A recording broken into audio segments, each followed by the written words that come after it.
Okay, welcome back to session 31, as it would be, of the Hyperborean campaign. Uh, we did start off in the summer, but it's now, I think, autumn. And a couple of years have gone by since the campaign started. The heroes now find themselves at the edge of the world, as it would be. The Lemurian remnant.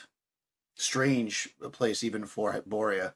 Uh, Terrible, overwhelming heat, which is quite different. Um, Jungles, apparently giant lizards, not seen in other places. The party had traveled after getting some clues about the possibility of, I guess, getting some kind of reward for taking care of some pirates, which didn't seem too major. But also, after thinking of the headman from the village they were in, or I say village, but it's more like a city-state, Jamanquette, they had headed north on the waters towards what is called the Isle of the Serpent, in search of an artifact, a feathered crown.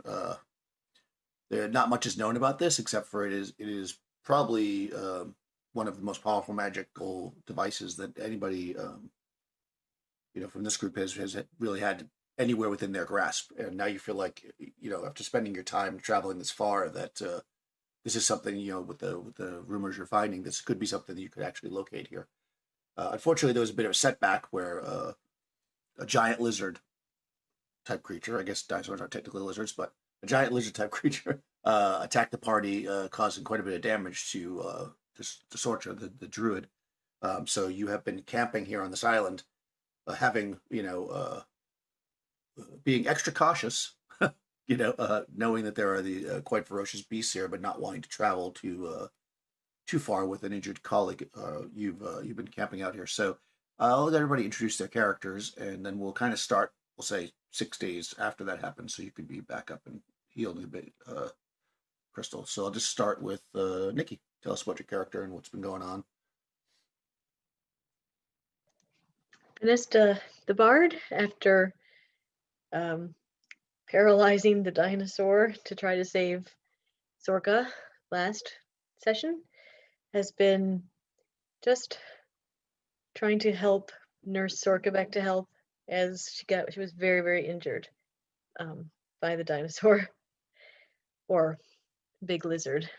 Pinesta probably doesn't know what a dinosaur is, but she is thinking that it will make a epic tale with these big lizards to tell the next time that she gets a chance to sit down and write. So that's kind of where she is right now. Excellent. Yeah, it was certainly something interesting. And of course, throughout the days, maybe you guys moved your camp further down the beach because smaller scavenger type animals have been, feeding off this huge carcass for the last week. And you can, of course, hear the flies buzzing and everything around it. The heat is just making it go to waste. Maybe you ate some of it, I don't know, but whatever's left at the beach now is rotting away. Um, Tony, tell us about your character. The warlock known as Brickhill the Imposing has spent her past few days in doing two things. One, making sure the camp is secure, watching for other creatures and unknown things that they've never encountered before. And second of all, some evenings she sits by herself at the edge of the camp and puts the paint on her face. And then you see her take her shield and like she's touching up things of the painting on her shield and mumbling things to herself. And if anyone approaches, then she immediately stops talking and goes back to what you would think would be her old self. So it seems maybe she's contemplating things, but that is Brickhild, the Imposing, the warlock. Excellent. Yeah, there's probably a bit of the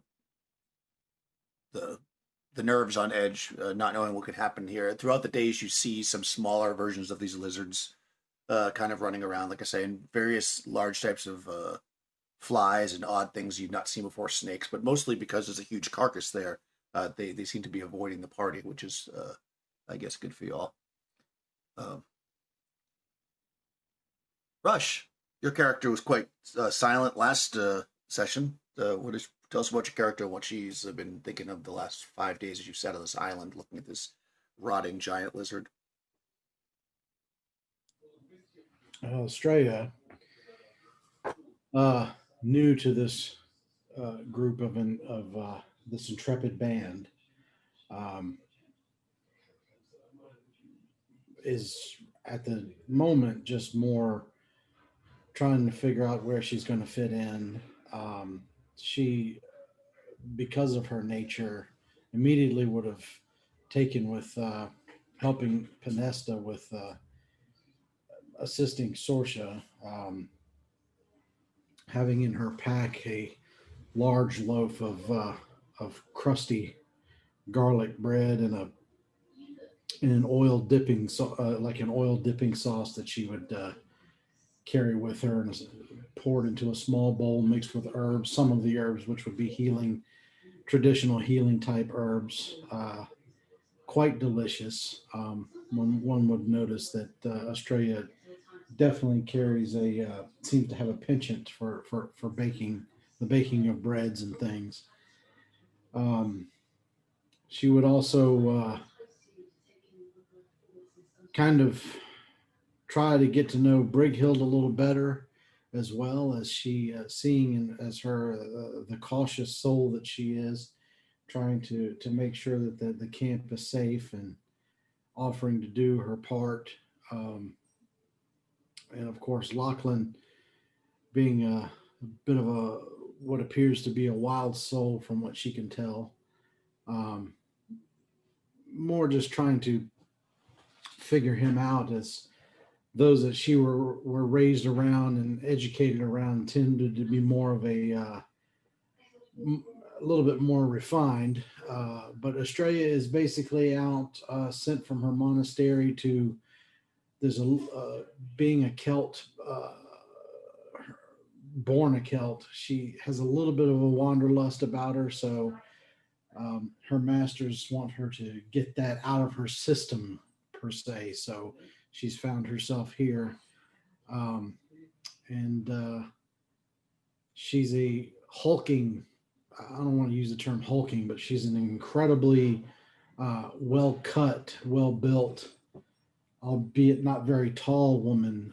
Scars on her arms, but very muscular, very little fat. Um, Dressed in a toga wrapped around the waist and around the chest and shoulders with a hood, and that is Estrella, who is, like I said, just simply trying to find her place at the moment. Excellent. I should probably mention, since 5 days went by, it's been raining quite a bit, which you've noticed is pretty much the common thing here. The weather has been quite warm, though it's been cooler the last few days. Today it's 95 degrees, but it's calm and clear. No, not a cloud in the sky. As you are coming into the 17th day of the ninth, the 10th month, sorry, of the ninth year in Hyperborea. Speaking of calm, Mike, tell us about your character. Lachlan is practicing his new calmness that he's discovered at the monastery. So his morning rituals now involve what he can recall from the monastery, the practices, the athletic moves that they were doing. He was quite impressed by them, and so he's trying to emulate them. At other times during the last week, he has, checked in with Brighild just to make sure that she's doing okay. And when she kind of flags him off, then he just lets her be her. Other times he will roam around camp, checking out things, learning more about this new environment that he is. He'll go back to this large lizard and he will cut it apart just to see what it looks like and where its weaknesses are. And if there's any other ones that are around, he'll likely hunt them and also uh, dissect them just to see what kind of physical mechanics that he's dealing with and how these creatures move and hopefully how they think, and so he can outthink them. Other than that, he will try to make things homier around the camp. Um, Instead of just making it a survival camp, trying to make it more of a home for everybody. And that's Lachlan. Excellent. Yeah, I mean, in your time of studying them and dissecting this animal, you never see another one quite as big or marked the same. You do see other ones that have similar builds. Walk on 2 feet, long tail, kind of looks. Uh, although not like you were there when the initial confrontation. I mean, you were sleeping when the initial confrontation happened. Most of the ones that you see beyond this one that seem to have just charged in and attacked, from all you could tell, they seem more skittish. Some smaller ones are in packs, almost they resemble almost like the way wolves would hunt. Kind of testing, running back, that kind of thing. Some you even notice that are walking on 4 legs seem to be eating only plants and more or less avoiding the party. And then, of course, you do see like some large insects and stuff that maybe you've seen before, maybe not, but that you get the general idea of what's around. Yeah, it's definitely a foreign environment. You don't see too many mammals at all. Most of what you see appear to be reptilian, as far as you can tell, or in that genre, in the vein. And finally, our on this day, Sorcha will have woken up after a tremendous attack by this giant beast. So tell us about your character there, Crystal, and what she's thinking here on this calm, sunny day. Sorka wakes up, kind of barely remembering what happened, wondering if people still can't get her name quite right. She's told everyone before it's Sorka, as if it were a K, but they never listen to her.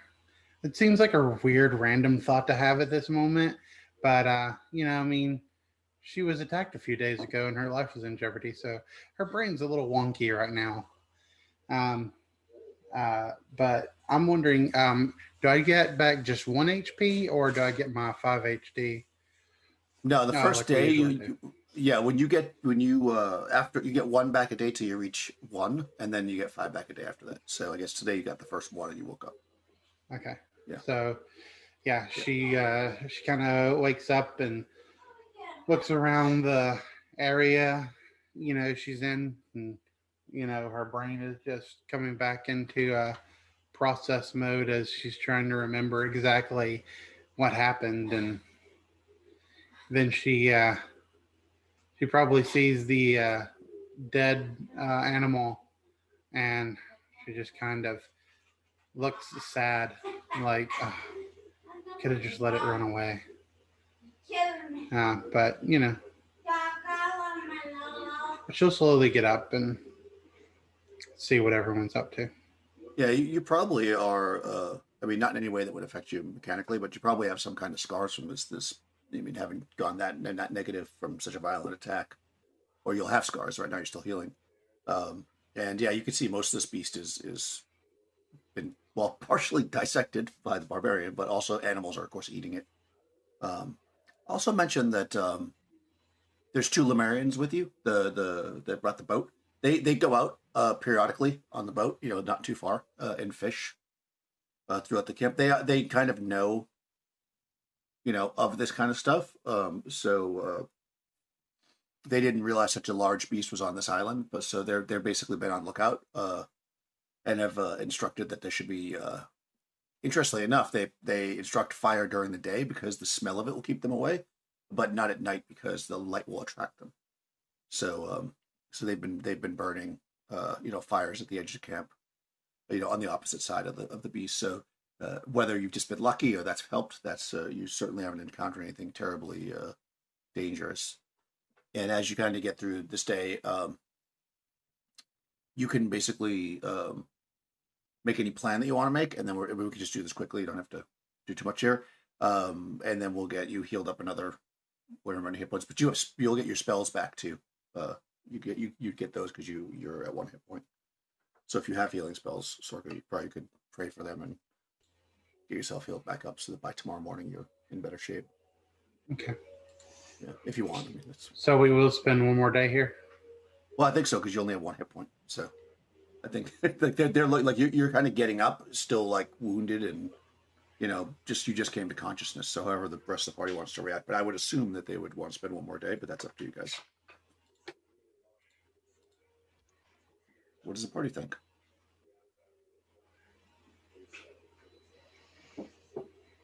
Well, how are you feeling, Sorka? Like I got attacked by a really large lizard. Yes. That's understandable. Yes. It would seem to be understandable seeing as how I was attacked by a very large lizard. Yes, you were. Thought it was going to eat you. Did we have a change of party members while I was out, or No. Oh, you don't remember Estrella? oh, I thought it was someone else. It was, oh, never mind. My brain must not be fully back intact yet.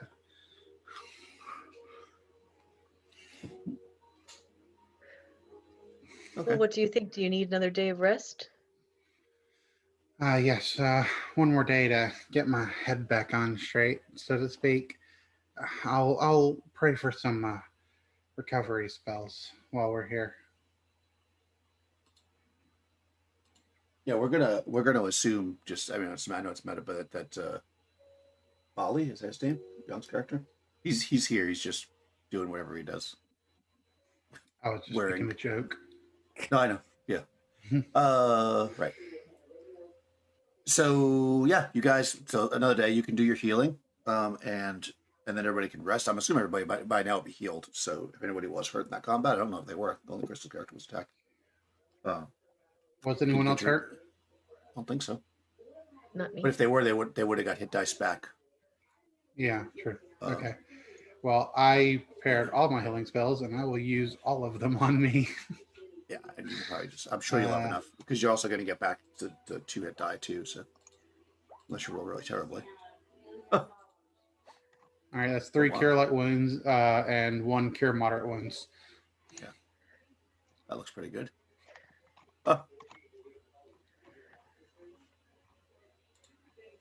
That's like 12 plus 13 is 25.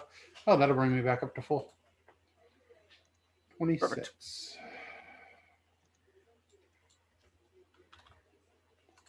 Well, that worked out really well. Yeah, so you get your healing back. Your healing gets you back, I should say. 1 second. Let's see. I'm going to grab Produce Flame. Yeah, and everybody that has spells can load up whatever they want. Load for dinosaur. Yeah, I mean, I think I'm not going to do Charm Person or Beast because, it only works on mammals, and we haven't seen any mammals here. There seems to be large lizards, so Charm Person or Beast wouldn't work. So I'll take I'll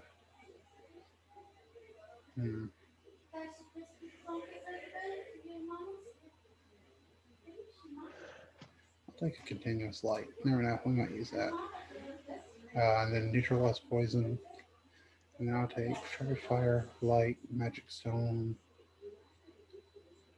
How are we doing on food? You've got enough food. The guys have been fishing every day. Once you get to where you're going, you might need food, but you haven't been using any of your rations, I guess is what I'm saying. Yeah. Okay. The lizards taste like chicken. When I sleep that night, when I sleep that night when I'm casting all my spells, I would also like to cast Purify Food and Drink, so that on some food, like rations, whatever. Also on my berries, and then I'm gonna use Good Berry to get more good berries. Okay. Sounds good to me. 8 good berries, nice. Awesome. Yeah, This time I will hand Pinesta 4 good berries, and I will say, These are special berries. They will recover health. Keep them close to you. Well, thank you. Also, if you eat one, they fill you for a day. Actually, you know what? Yeah, I'm gonna. How many people do we have total, including Young's character being here? 6. Yeah, I'll go ahead and let everyone have a berry if they want one, and let them know it'll fill you for a day, and then Vanessa can keep the last 2. Well, thank you very much, Sorka. Here. And if anyone does not want a good berry, then I'll let Vanessa keep those as well. I don't want one. Yeah, figured. Probably not. Australia Even would, Magic. berries. Australia would take it, starting to mention something about making a jam, some kind of a jam out of them. Then when she hears you mention that they'll fill you for one berry fills you for a day, she's like, "Ooh, probably not such a good idea to make a jam out of it." Then she kind of sticks the berry in her pack. Right. Yeah. Yeah, I don't. I think Young's also a barbarian, right? No, he's a berserker, so he'll probably take it. So you can assume he'd take one. All right, and off you go. Right? If nobody has anything further to do on this island, you probably can't get out of here fast enough. Will you have one, Brighill? Oh yeah, she'll keep one if you give it to her. Okay. Cool. Okay, so the you guys sort out all that the night before that you get up at this time of year. It being now the 18th day. It's actually a new moon. No, it's a full moon. Full moon today. Phobos, which is the more regular, smaller moon, isn't full. It's raining, unfortunately, and very, very hot. You would the sailors, the Lemurians, will tell you that this trip is going to basically take all day. It's much further than the other part of your journey, and it's also through open water. So they notice that some of you seem to be religious types, and they say if you have gods that you can pray to, you probably should. And they head out in the pouring rain, with their boat to the north towards the Isle of the Serpent. Dun dun. Dun-dun. Right to Yunde. Nice. All right, let's see. Waterborne Adventures.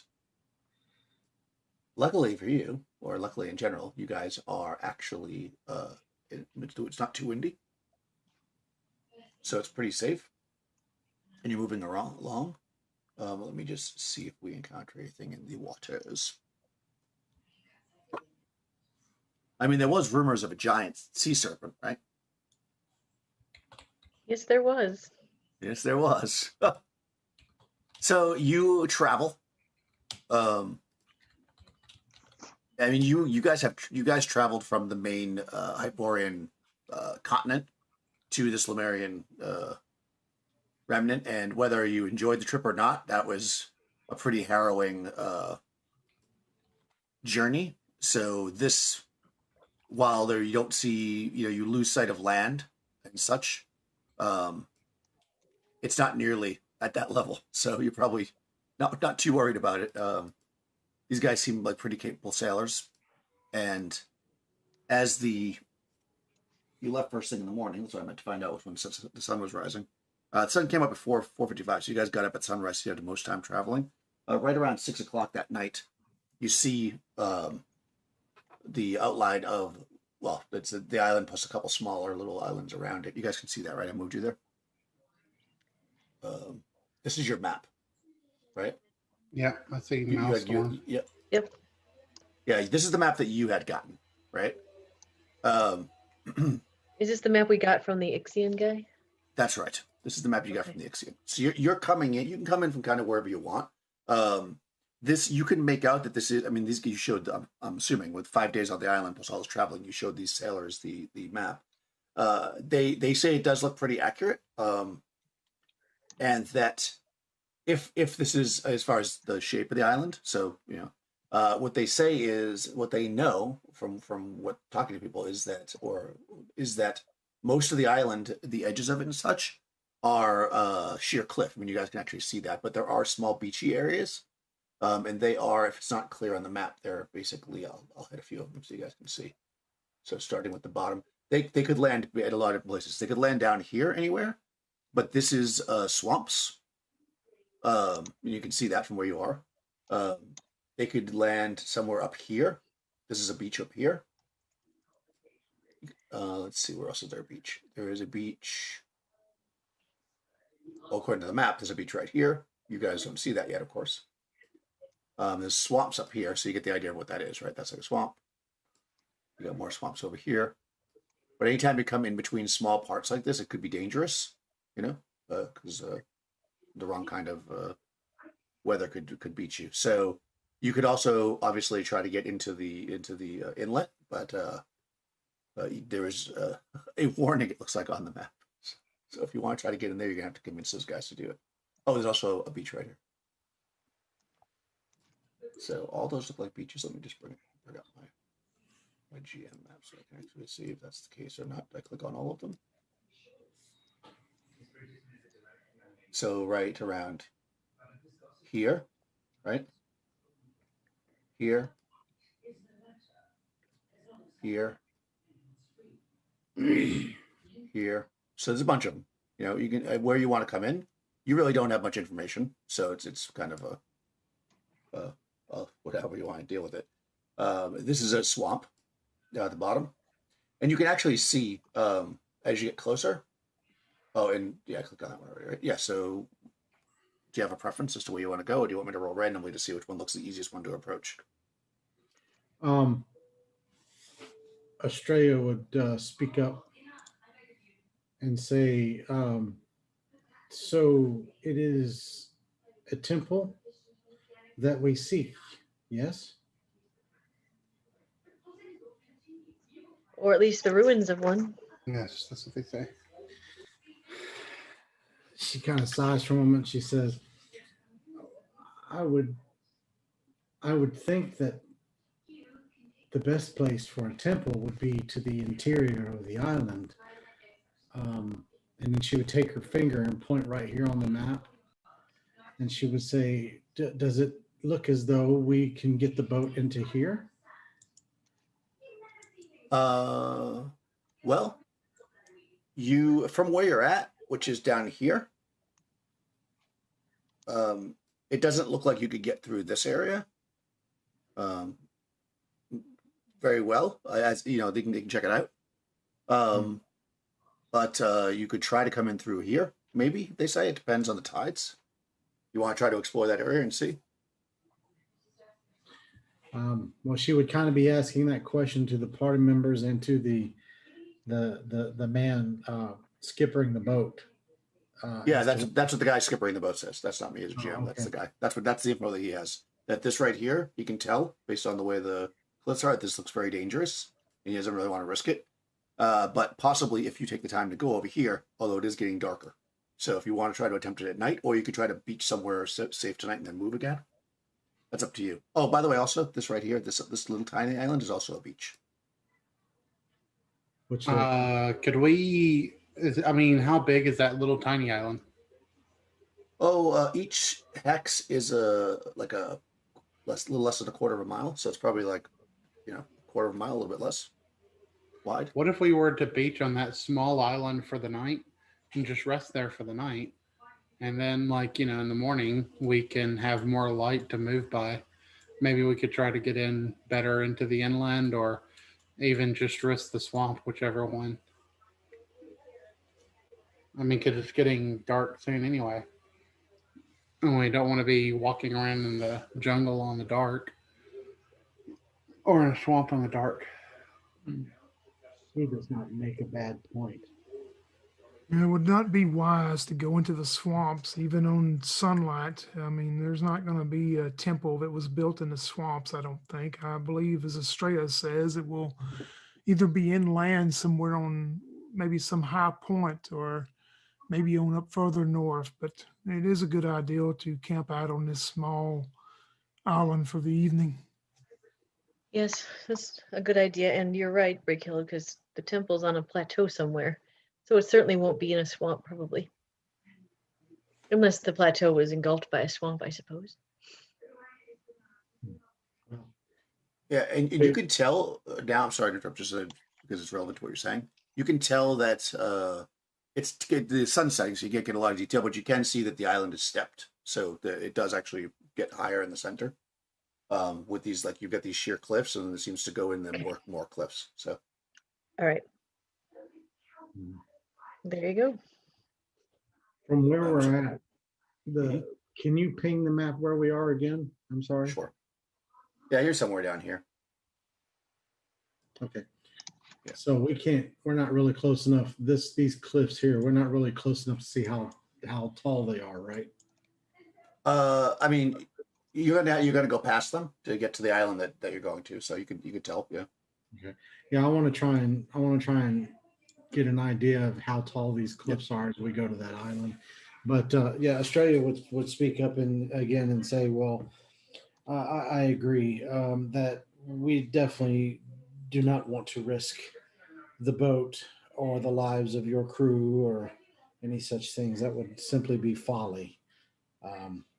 So, yes, it seems we're all in agreement on the island.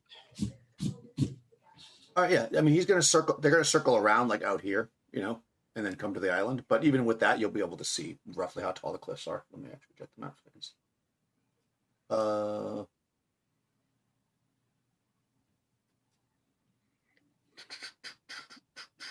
About 200 or so feet tall, sheer cliffs. The island that you get on is basically, maybe to your relief, unlike the other island that was kind of a beach with a big jungle in the center, this one is pretty much just sand. So you're probably not going to find any hunting, but there is a lot of driftwood for fire making, and you've been sailing all day, so I'll just assume that they had lines of nets dropped. So by the time you get here, you've got fresh fish and stuff to eat. If not fresh water, but you've only been traveling for a day, so whatever stores you picked up at the other place are probably fine.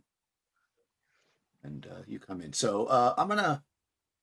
If I need to, I can do create water. Oh, nice. Yeah, I mean, I'm assuming that you're picking up fresh water wherever you go, but if you would rather do that, you certainly can. Well, we spent like 5 days. It was raining on that other island, right? So we could have had Exactly. collected water there.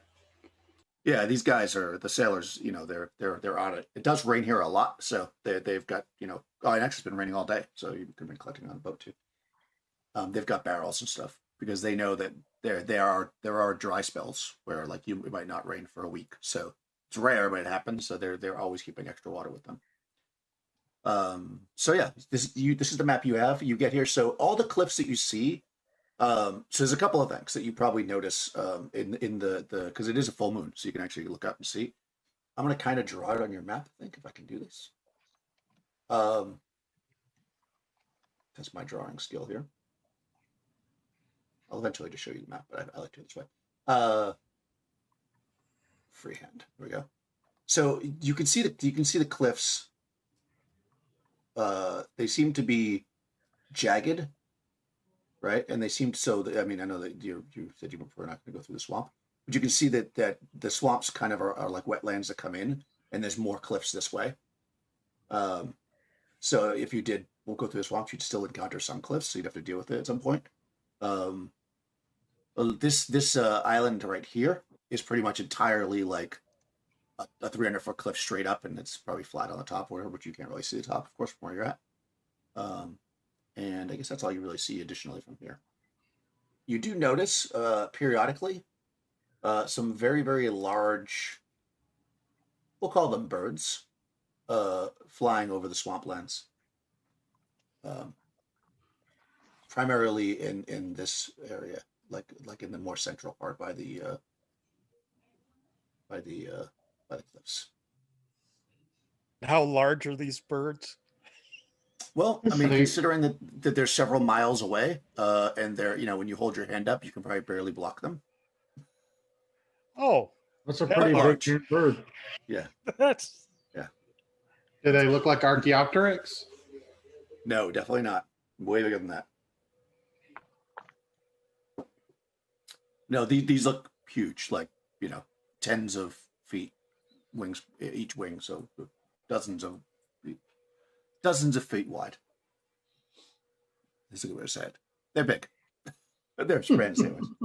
They don't fly out to where you are, though. It's actually pretty calm, except for the fact that it's raining and quite hot. And of course, you probably have. I mean, these guys have all kinds of tricks to making fire, so they're able to pull up some tarps and create an area, and they pull out some wood that they've got that's dry or whatever, and you're able to cook up some of the fish that you guys caught and you drink water and such. I could do produce flame if they need me to. Nice. Yeah, I mean, these guys aren't afraid of magic, so if you produce flame, they're happy to do it. I don't know how the barbarian feels about it. Barbarian's like, I'm not using that campfire. I'm gonna go make my own campfire with blackjack. Well, it's just the nature of using magic a lot. Anyways, yeah, you're able to rest. It's not really too stressful. It gets a little cooler.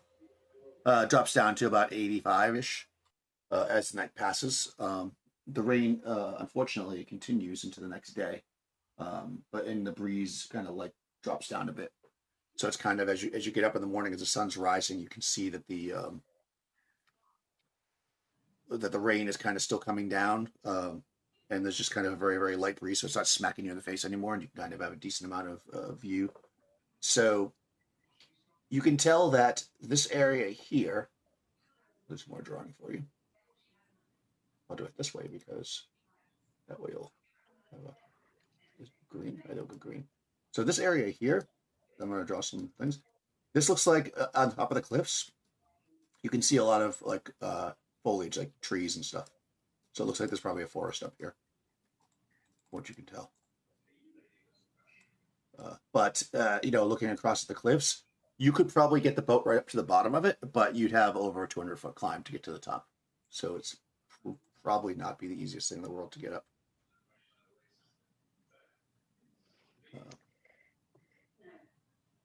And roll a D12 for me, Mike. That would be a 10. Nice. Okay. Your island is quite a bit bigger currently because it is low tide. So you could tell. So I guess the island, as it stands, the size you see it, maybe on the map was a little bit smaller as it was high tide, and you can see that the tide's dropped down and it's pretty low. And even with that, the cliffs that you saw last night that were 200 feet tall are still, there's no beach in front of them, so they must go straight down into the water. Would be the idea that you would get. Well, I say while it's low tide, let's try and get into this area. Because since it's low tide, we'll be able to see like the rocks and stuff better, right? Yeah, I mean, if you even look like in this area over here, like to the left of you, you can actually see large jagged rocks coming out of the water that you didn't see last night. For sure. Yeah, I mean, if you want to try to get up there, you can get in the boat and make your way. They are at your service for the most part until you do something that makes them not. Let's see. Let us see what awaits you in the little skinny pass between the two islands. Okay.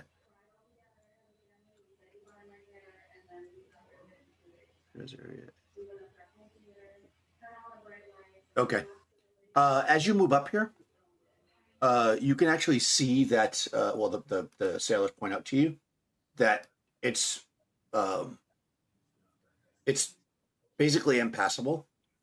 I mean, if there was a sea serpent chasing you, they would try it, but they think the chances of making it through there is incredibly slim with the tide so low. Possibly at high tide, which they predict will be about 10 p.m. tonight.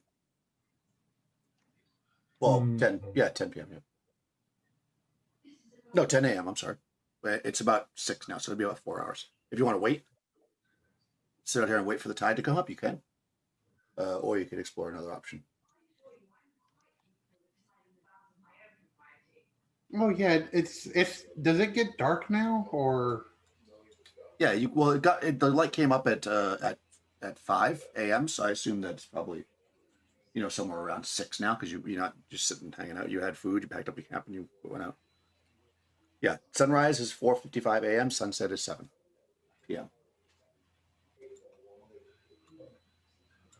And the tide's going to go up at about 10 a.m.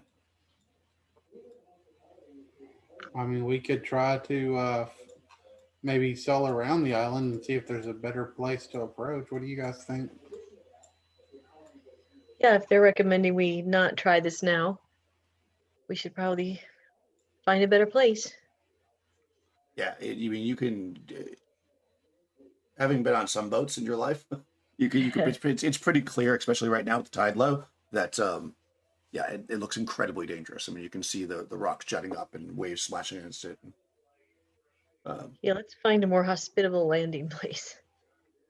Okay, so you want to explore around. You don't want to go back to where you were. Yes. Okay. Well, that's okay with I'm all everybody for else. not drowning. Really? All right. Yeah. I'm with you there, Lachlan. I'm with you. Okay. They do think that it's possible, just not right now. So yeah, you come around. This island here is pretty much sheer cliff all around. As you kind of circle around up to this area, you see that this is like even worse than what you've been looking at. There's just like almost, yeah, you can't imagine that would ever be passable, even if unless the water was completely calm, I guess. Up here, you see that these cliffs are even taller than what you've been looking at. But as you kind of circle around to, let's see, moving this fast, you see there's a beach here. It seems like a beachhead, and then behind it is like a swamp area, and you can see, of course, that there are cliffs. Well, actually, you can't see it because I'm not showing the right map. So let me draw it for you. Let me draw it. You basically see that there's a beach there, and then cliffs. Oh, no, not a square. There's not a square there. Freehand. There we go. It kind of looks like a temple. You can see that the cliffs go like this. I'm not doing it exactly perfect, but so you've got like oh, why didn't I do it? Okay. Oh, it did it right. You can see it right. It's just hidden behind my thing. Yeah. So you can see there's cliffs on either side. There's basically a swamp area here, and then a jungle area here that you can see. And of course, you don't know what's behind it, of course. As you go further, if you can pass between this area, between the little island and there if you want. That's not impossible. So this whole area right here is pretty safe as far as landing. Yeah. You've traveled for about an hour. Do you want to keep going around further, or you want to dock So- here or go back? Or Australia would point out on the map that they were given that someone felt the need to write long-necked sea monsters just north of the next island that we're about to pass. And she kind of look at the others and say, I'm not so sure that I would recommend braving the long-necked sea monsters. And then around that, someone wrote the word maelstrom. So I'm beginning to think that perhaps this beachfront here might be the best place to get our feet on the ground. Not a big fan of sea monsters, are you? I mean, I don't know many who are. But, No. You know. No, I agree with you. I think if it looks safe, we have to start somewhere. What do you think, Brickhilt? Well, we can try here. I didn't want to go through the swamps, but it appears that maybe this area of the swamps is not as bad as what we saw further down. We can try this and maybe skirt along and stay on the jungle side and go that way. Yes, if we stay between the cliffs, it looks that we might be okay. Agreed.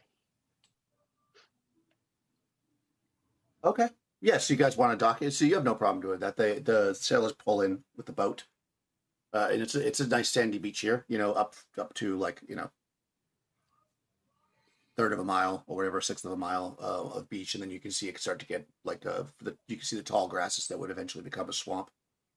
This place is where it's not sand; it's basically lots of vegetation growing. So you pull up onto the beach, it seems to your eye deserted, and they drag the boat up onto the beach. Do you want to explore into the swamp here? Or do you want to wait here until the tide changes and go the other way? Like, what was your plan?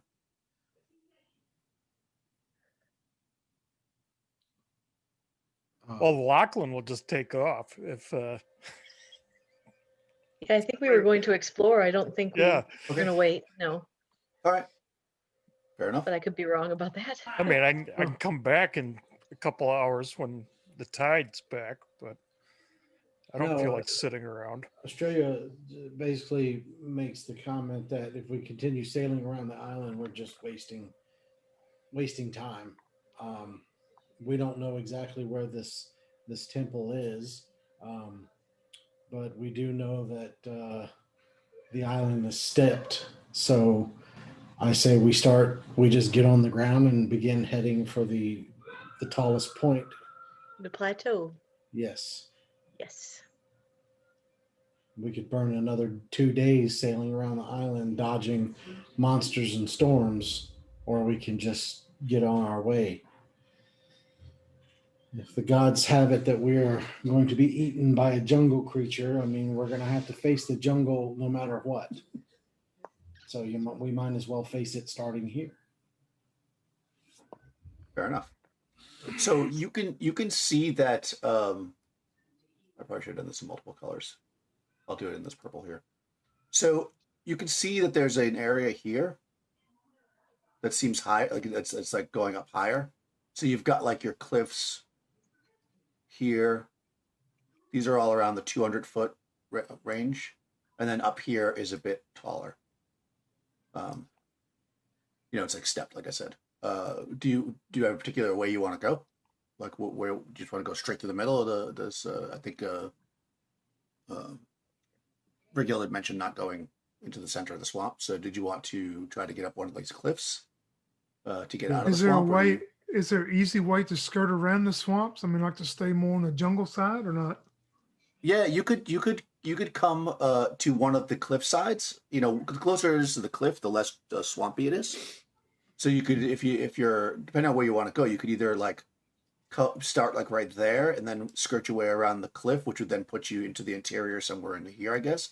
Or you could start here. You have to go through some swamp to get there. Of course, they can move the boat over there as well. And then you could go this way to skirt into the more central part. It depends on where you want to go, really. I mean, Breakhill would suggest to stay out of the swamp as much as they could, would be her suggestion.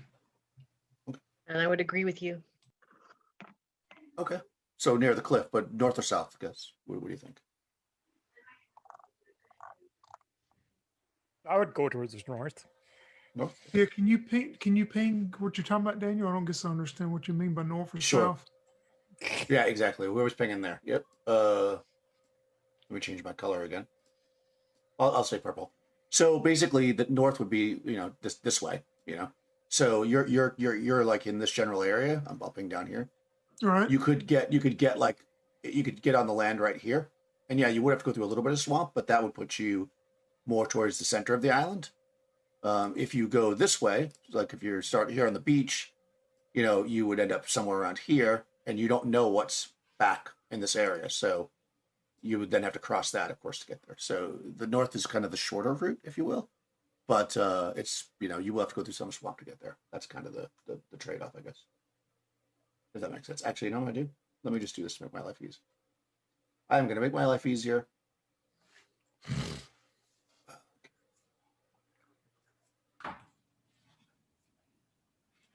There you go. All right, so this is the map. I think this is the map, right? You can see it, yeah. So you can see I drew all over it. You guys are basically here. I mean, obviously you can only see what you can see, so don't use information you don't have, but you can see there's a plateau up here. You can also see there's a plateau up here that's taller than the rest, right? You can see the heights of them. So it depends on which one you want to head towards. You know, do you want to head towards, this or this? I'm guessing you don't want to go over here, because you said you didn't. You want to go towards the center of the island. Yeah. So you were saying north, right? So you want to go this way, right? Yes, that's the way I All right, thought. perfect. Yeah, that's All fine. right, good, fair enough. Okay, sorry. Just getting centered on the map here to see what's going on. All right, yeah. So you guys can move through there. Like I say, there's a little bit of swampy area, but it's not terrible. It's certainly not the deep swamps. You end up getting into more jungly area pretty quickly. This jungle is like nothing you've seen before. I mean, the trees are some 200 feet tall. It's almost like you're coming on in these like this bright sun that's breaking in between the rain that's coming down, and then all of a sudden like you're in darkness practically because you're under these like huge trees. The you can hear even under the foliage, you just hear the rain. You can hear birds singing and animals jumping around the trees. You see lots of small wildlife. You do see some mammals. You see, I don't know if you guys have ever seen monkeys before. I'm just going to assume that you would know what they are. So you see some like kind of monkeys and stuff in the trees. You see a lot of strange lizardy things running around, but most of it's very small and skittish and kind of runs away as you make your way through through this area. So let's do a little. I'll just, since I like to make you guys decide your own fate. Go ahead and Nikki and roll a d6. All right. 2. 2. Fantastic. Yep. All right, yeah, you guys traveling through. Who is the slowest of you? Like, is everybody 30 for speed? Or no? No, I'm 40. Oh, yeah, I'm Damn. 50. Damn. I'm 40 as well. Thought I was the fastest one. oh wow, so 40 is the slowest. All right, nice, perfect. Hold on. Okay. I'm still looking for mine. Ah, shit. I didn't write it down. Well, you're not wearing armor, right? No, but I also Yeah. have a special ability. Okay. Well, you're not going to be slower than 40 then. No. All right, no. so 40 is the slowest. So going through the jungle, you're actually slowed down by a minus 20. So you guys are moving at 20, which means you can basically move about a hex and a half an hour. So let's see. We'll do one more check before you guys get to anything interesting. Go ahead, Tony, roll a d6. Oh no. That's a 4. Hey, all right. Yeah, you guys are traveling along through this forest. Again, the rain's coming down. And you see what appears to be some kind of like you can see like a bright area in front of you, towards the cliffside. So you move swiftly towards it. You can actually see that it's probably hard to see in this map, especially since I drew all over it. Let me get rid of these drawings. Oh, they didn't go anywhere. Why didn't they go anywhere?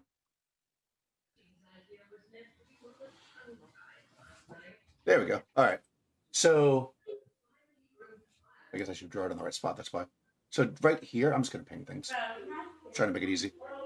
Right there, there's actually it's pretty steep, but it's not a cliff. You can actually see there's a river coming through here. It's not particularly wide. I mean, you could ford it if you wanted to, but if your goal is to get up higher, you could actually go up there. It's about a 200-foot incline, but it's over. It's at only like about a, it's a steep angle, but it's not ridiculous. You can definitely get up. It's not like a cliff if you want to go further up, or you could continue traveling on the cliff line, depending on how you want to operate. I'm assuming you want to go up. I think we should go up. Okay. But what do you think, everyone? Well, I think we should go up. you all have been doing this longer than I have, so. All right. Yes, that's a good idea, Panesta. We'll have a better view maybe of things further on. Perfect. Yeah, so you guys head up the slope, which is always good for me. I get to look something up in my little book here. My little book. Slopes. Natural slope creates a break in the escarpment. allowing passage betwixt various elevations of the platform. It's 200 feet high. Okay. Rush. Roll me a d6. Rolling the d6. Oh boy. You're out in the open now. Uh-oh. I did find my movement. My movement is 50 though. And since I can't wear any armor, it never gets reduced below that. Nice. Yes. All right, d6. Yep. 4. 4. Okay. Yeah, you see some of these like largish birds flying overhead, but they do not seem to see you or care about you. So as you get to the top of this this slope, you are now about 200 feet higher than you were anywhere else, and you can look out over the island. All this stuff down here you can see. And actually, everybody can roll a d6. 6. Yeah, everybody roll. 3. 4. I had a 4 also. Oh, nice. Fun. Oh, 1. Okay.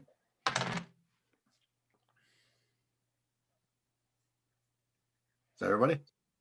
Yeah. I think Mike's Okay. the only one that nailed it. Yeah, Mike got a 1. Yeah, so you actually see with your barbarian eyes what appears to be, you're up here on the top of the thing. You see, it's hard to tell, but it looks like there is a boat floating in the water in here. Where? I missed that. Right there. I will point in that direction. Does everybody see what I'm seeing? Yeah, you can basically see what appears to be the top of a mast of a boat, and you can see like kind of it's pretty far away. You know, each hex is it's like 2 miles away, so it's barely at the edge of your vision. And you just see what appears to be the shape of a boat. You can't tell if it's a wreck or if it's an active boat. You can't see the actual boat. You can just see the mast. It could be. Ricky, those 2 guys that are with us, do they have any Yep. knowledge or anything about what they would think it would be? All right. Yeah. So they they look and they say, oh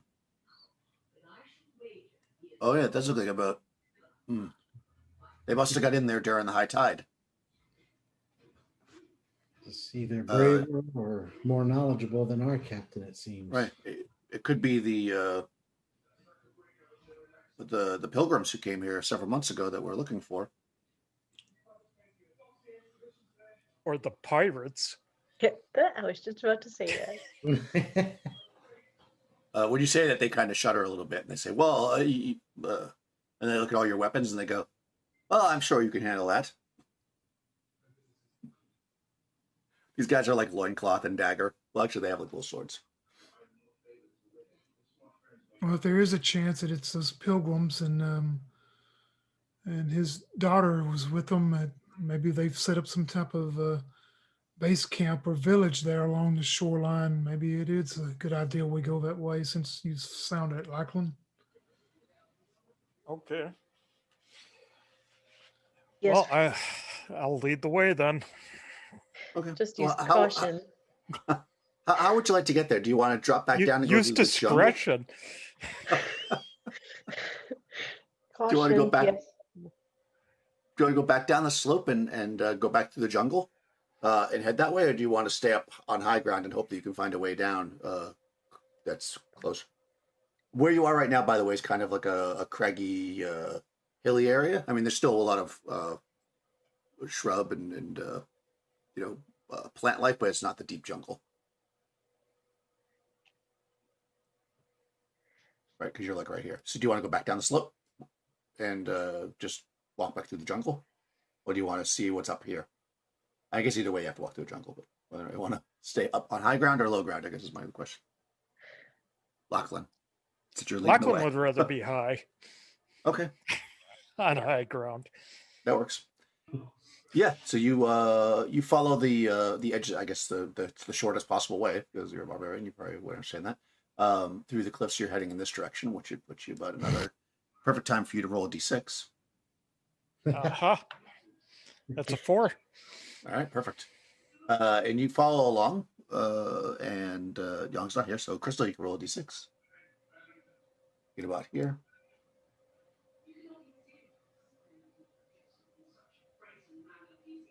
Waiting for it. Waiting for it. Or you just do that. Is that you just rolling, Crystal? No, that's Mike. You just rolled. No. Yes. I see She's no roll muted and happening. stuff, so I don't know if she's Oh. there or not. Oh. Sorka. Zorka is distracted. All right, Panesta. It's up to Nick. Oh, I get to roll it now. Yeah. 4. All right, good. Yeah, you're traveling around and you discover something. There's another slope right here going down. So you could come down here now. You're much closer to where you saw the boat. Actually, and of course, now you're standing here. You can definitely see there's a boat there. In fact, I think from there, because there's no real jungle blocking you, you can actually see a lot of stuff. You can see that there's a boat. It appears to be like, 1,000 yards, 800 yards from the shore. And right here on the shore, as a matter of fact, there looks to be an encampment. Okay. Ooh. That's right. Not only is there an encampment there, but it's one that I didn't get a map for you because I didn't think you were going to get there. So we will do that one, Theater of the Mind, if you decide to go there. I must look it up so I can describe it to you. Where's my map? Aren't you guys clever? All right, that is... Okay, it looks like it's a... Oh, it's got a palisade around it. You can see that this is it's a cluster of thatched bamboo huts. They seem to be on stilts. They're kind of right at the shoreline. And around the whole thing, except obviously right at the shoreline, is a palisade. It's like about 10 foot high. I mean, it's hard to say exactly how tall it is, but it looks like it's fortified, possibly against, actually you got these guys with you, the Lemurians. They probably tell you that that's not uncommon to protect against any wild beasts. So they got these like 10-foot walls with kind of projecting spikes kind of coming out. And you can probably make out even from that distance that there's people kind of milling around within the space, and also some kind of, at least one person standing on the wall. Like in a tower next to the wall, I should say. They don't see you. You're awful far away and standing on a cliff. So nobody seems to be seeing you at this point. Well, you want me to sneak down and see what else is there? Well, I would say yes. We keep approaching it in a stealthy manner until we know for sure it's the colonist. Yeah. If you were to go, just to give you so you can know how the everything's broken down here. Let me get this so I can see what you're seeing. I have my GM version. So you guys are like right here. If you go down and go through this swampy area, this is still a pretty steep cliff here. So you don't necessarily know that you'd be able to get to here, right, from there without getting in the water, maybe. You might be able to, but you're not sure. You can't tell from where you're at. But also, if you stay along the top, you don't know where you'd be able to come down either. Like, you're just not sure. So it's kind of anybody's guess. But each one of these hexes is like a quarter of a mile. So if you go by yourself, Lachlan, it's gonna take you a while to get down there and come back. So I don't know if part wants to separate. Yeah. I could fly over the place on my carpet. What? I haven't been able to use it yet. I have a flying carpet. You have a flying carpet. I do. Panesta, you do recall momentarily ago we saw those large flying birds. What if one of them takes you out? That's true. The Okay. chance I'm willing to take. I'm almost ready to say that. Yeah, no, Brickheld's right. That's not a fine. Man, But I do say that. I do say we continue, like Lachlan says, we all continue as quietly as we can to at least see if we can tell if it's those villagers that have come here to make the colony, if it is something far worse. I agree. Yeah. As always, Brickhild, you are the wise one. Excellent. do you want to go down the slope here and across the swamp so you can see them from across the water and see if you can get across on the low ground? Do you want to continue across the high ground and see if there's another way down? I would go by what Lackland's always says, stay the high ground for now. Yep. Okay. I'm actually going to do this since you see that already. I'm going to draw in blue. No, I'll draw it, yeah, blue. Just so we remember where it is. This is the encampment. And the boat is like out here, basically. Okay. That should stay there. You saw that. You can see that, right? Mm-hmm. It's like a lot of layers to this, so I'm not sure I'm trying on which layer. Okay, yeah, so that's cool. You circle. Is Sorka back yet? I'm here. I'm sorry. No, it's okay. Go ahead and roll a d6 as you guys travel along further. Okay. You get to like right here. Oh, perfect. Thank you, Sorka. You misread it. That's a 10. On a D6. Right? Go ahead and roll me a 3d6. Okay. Mm-hmm. Oh, perfect. Oh, That actually is 10. It is. very, Psychic. very interesting. Okay, this is good. This is actually very good. 10 T-Rex. No. Actually, go ahead and make another d6 roll to see if you're surprised. So I can figure out distance here when you encounter these. Just one. Yeah, just d6, just to see if you're. Yeah, you're surprised. Okay. Yeah, all right. Nice. I am making all the good rolls today. You guys are welcome. Just Like, yeah. All right. I mean, I'm smiling, but only because I think it'll be fun for you. it's 10 trolls attack us. No, 10 trolls are not going to be fun. Yes. Yeah. Let's see. You hear a voice, a man's voice. Actually, speaking Lemurian. So I think. Oh, we didn't determine whether or not Rush's character. Rush. Make a. What's your wisdom? That's what we did, right? No, we did int, right? What's your int? My int is 9. Oh, fantastic. Okay, so roll a d6 to see how much Lemurian you've been able to pick up in your trip to here. So d6 you want low is better. There's always like to know that. 6. I got a 6. All right, you don't understand it at all. Nice. I mean, you could probably ask like where how to use the restroom, but you say it wrong every time. They just get the idea. As Apollo says, there are times when ignorance is bliss. Fantastic. Right, so you hear a very strange language that you don't understand. I think Panesta understands it completely. Brighild was like iffy, and the other two understand it pretty well. Yeah. So you hear this voice that says, "Stop where you are and put your weapons to the ground, and we won't kill you." And then you a bush like kind of wiggles about 60 foot in front of you, and a man steps out with a repeating crossbow. You've seen those before. And he's got it leveled at you, and he says, "I have you surrounded.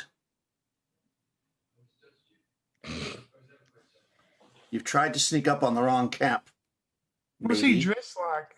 I mean, is he dressed He is like dressed. He is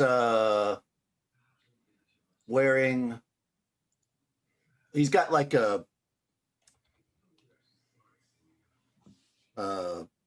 He's got silks and stuff, but they're kind of dirty and beat up. And he has like a kind of like a scale type armor. It's basically leather armor, but it's kind of like of a strange leather. You'd not see probably one of these lizards or whatever. Like kind of almost like a vest draped over him, and he's got the on his side he has a kind of a sword, basically a short sword, basically. Brighill will look towards those two guys with him and say, "I take it he's not one of the people from your city." Right. They look and they say, no, definitely not. I've never seen him before. Did you say you have us surrounded? We have you surrounded. Mm-hmm. Mm-hmm. I like those odds. Yeah. I have you outnumbered. I mean, we have you outnumbered. Yep. I'll slowly draw out my hand axe. Oh, All right. And he kind of narrows his eyes and he says, "Put it on the ground, and also any gold you have, and go back the way you came. Be lucky that we don't take your boat."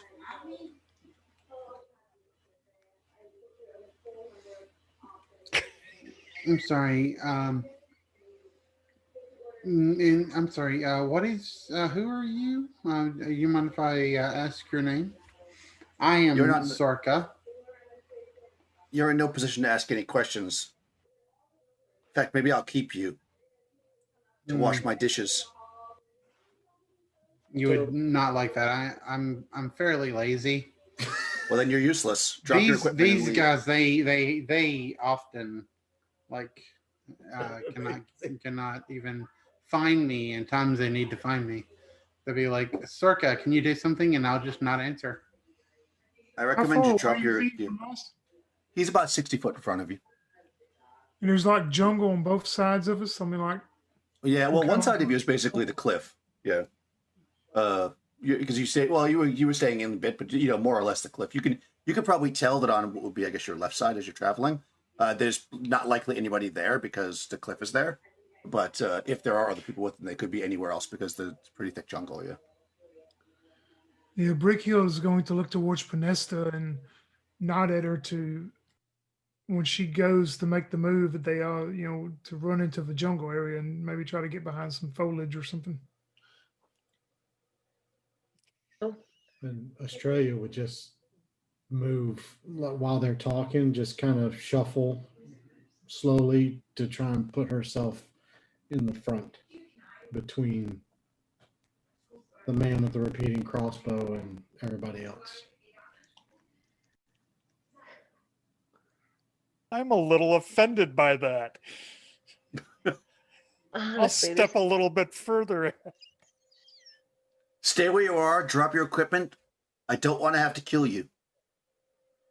Oh, I'm sure you would, but there's no need for that. I mean, we are but explorers, come here to scout the island a bit. Yes, you're not wanted here, except for your treasure. I raise my shield up a little bit, and you can see the muscles in my legs tense.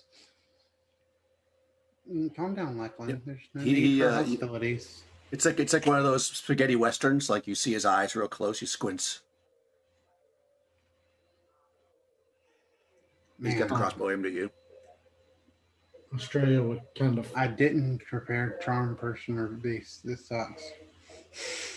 Australia would just kind of No ball need her for fists a any- little bit and sort of like push her arm straight down beside her and just flex a little bit, comparing musculature pretty much on par with Lachlan. And just kind of looks over at him just a moment and then looks back at the man with the repeating crossbow and just rolls her shoulders one time. Vanessa's just gonna say, she's gonna put her hands up and she's gonna start walking towards him a little bit. She says, "There's no need for any violence. No need for any of this." And when Stay she where gets you about, but If you take there's even just two no steps, need for this. you take 2 steps, he tells you to stop. Stop. Okay. I mean, And unless he's you can keep he's walking. If you 60 let. feet away, right? He's about 60 feet away. Yeah. Okay. 57. Yeah, exactly. No, I guess. Drop your gear. Yeah, he kind of like you can see too. He kind of like starts to because he of course obviously popped out from behind a tree. He kind of like takes half a step, so he's like almost like partially under cover of the tree. He sees that you're all kind of gearing up, and he says, "This is your last chance. This is a repeating crossbow, Okay, I the run. most powerful crossbow." I charge him. Oh man, I was It's been going to tell him known to shoot to me. remove. All right, well that's fine. Well, he's He's going for that.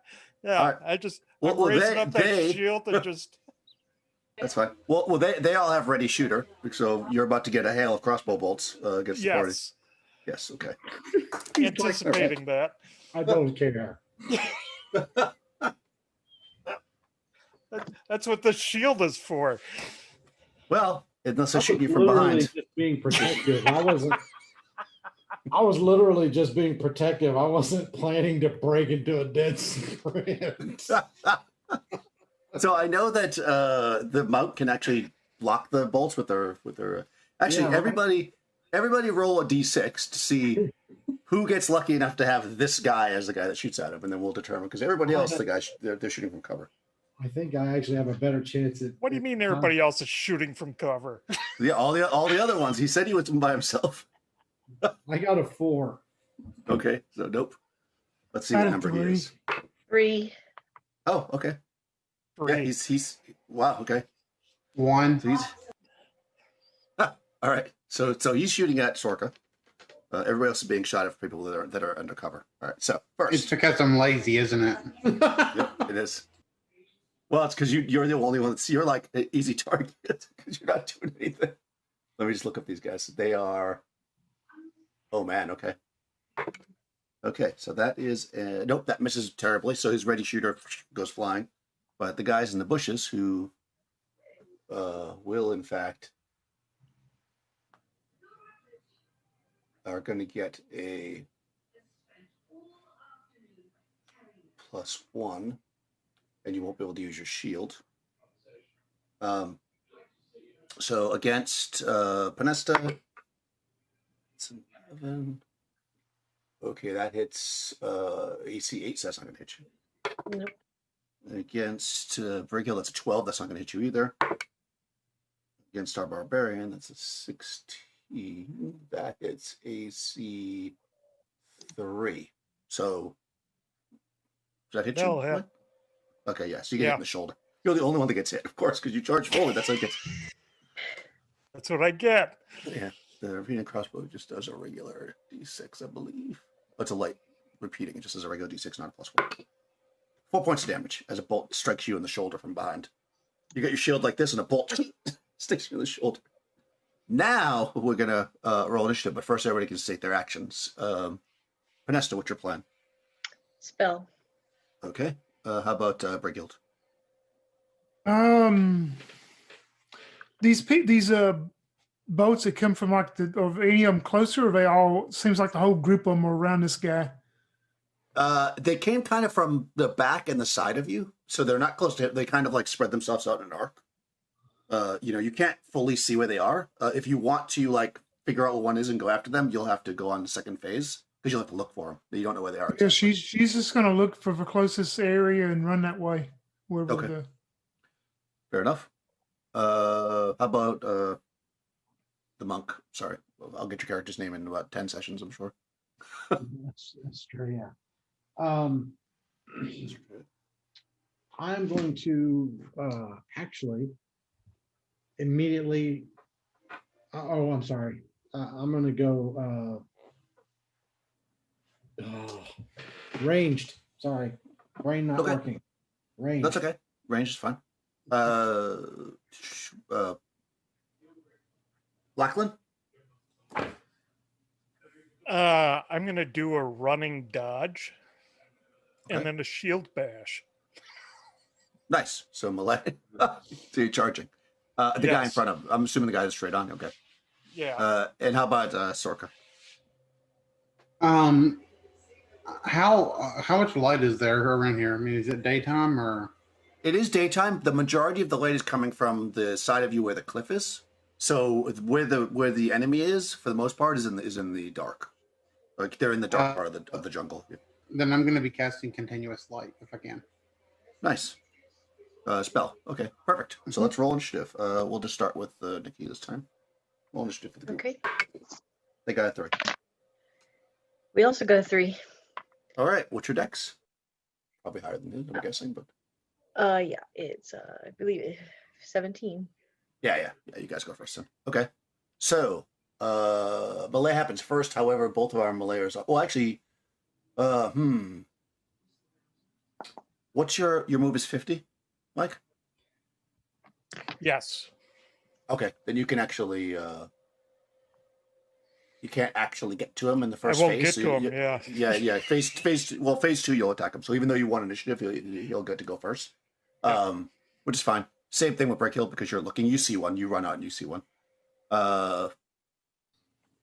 So that leaves us. Those are the two Malays, and then we've got missile. So that's our monk, Australia. You want to shoot a missile at somebody? Yes. Well, against this guy, I guess, because you can't see anybody else.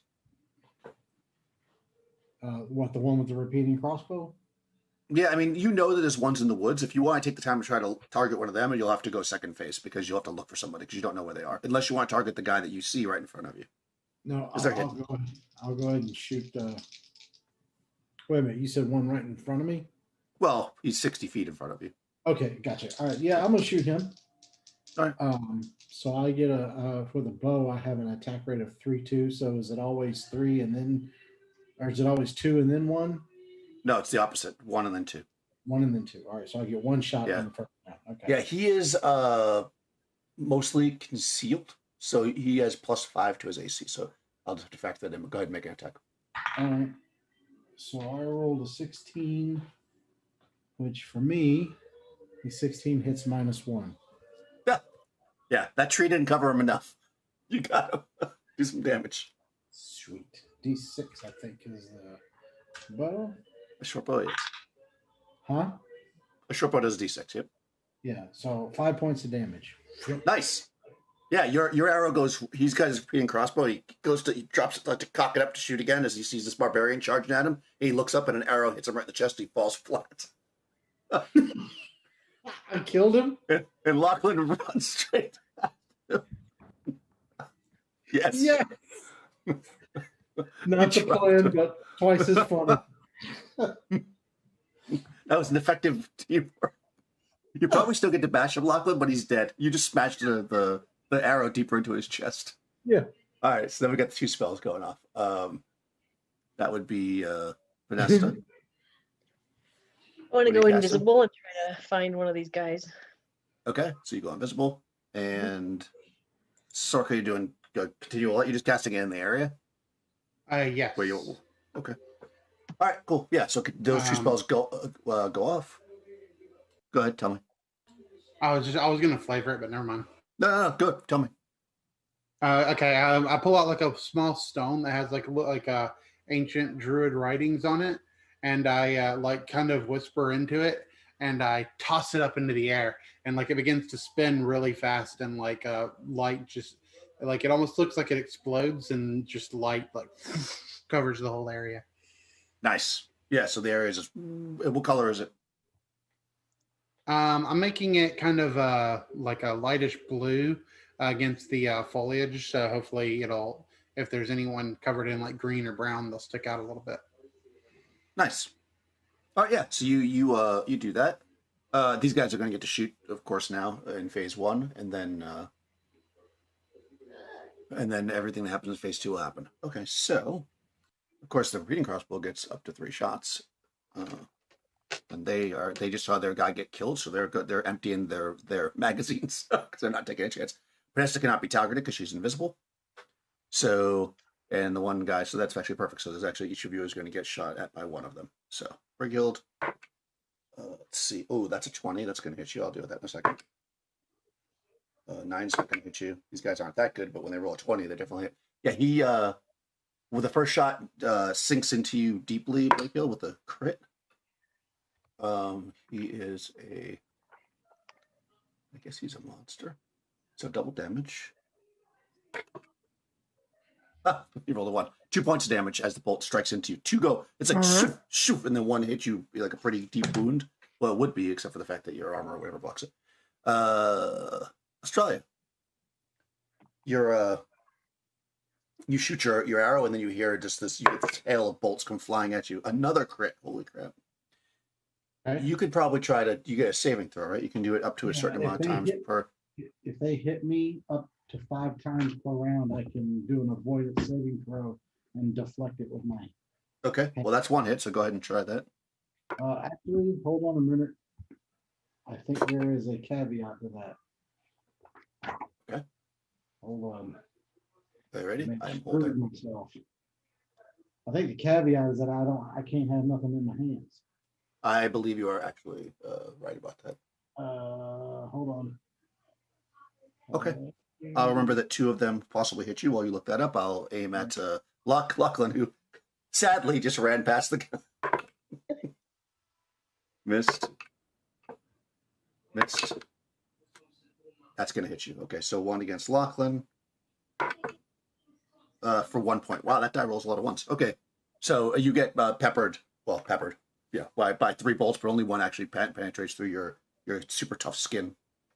And then finally, Sorky, you throw your light up in the air, and you just see coming out of the woods these like bolts shooting at you.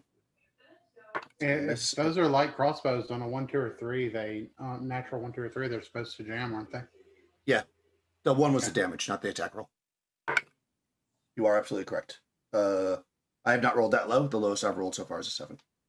They just aren't. They're low hit dice, so a 7 doesn't hit anything.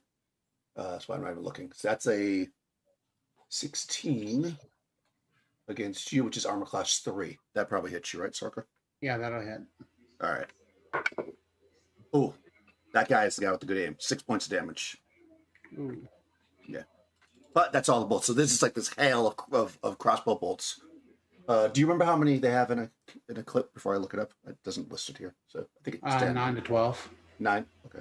So I'm going to say 9 then. Okay, so they've shot 4 each. Okay, yeah, all these bolts just go everywhere, and that's the end. Oh, well, it's the second phase. Brachial, do you see a guy? You can... Yeah, she wants to charge into him and try to knock him out with the butt of her spear. Okay. Can we do my damage real quick? Oh, yeah, go ahead. Are you able to... Yeah. So basically what I have to do is I can do it. But you're allowed to drop whatever you have in order to use it. Okay.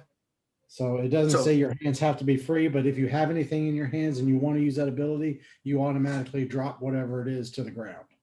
Okay. So that's I'll fine. have to bend down and pick my bow up again. But yeah, since he hit me with a crit, I'm definitely going to want to avoid that one. All right, go for it. So I need my avoidance saving throw is a 12. Oh, wow. That's a good saving throw. Yeah, I get a +2 for being a monk. So nice. And I got a 19. Yeah, you miss it. All right, he hit you one other time too with an 18. So I'm assuming you want to try to avoid that one too. Well, actually, I did not deflect the second one. All right. Well, you deflected the crit, which is good.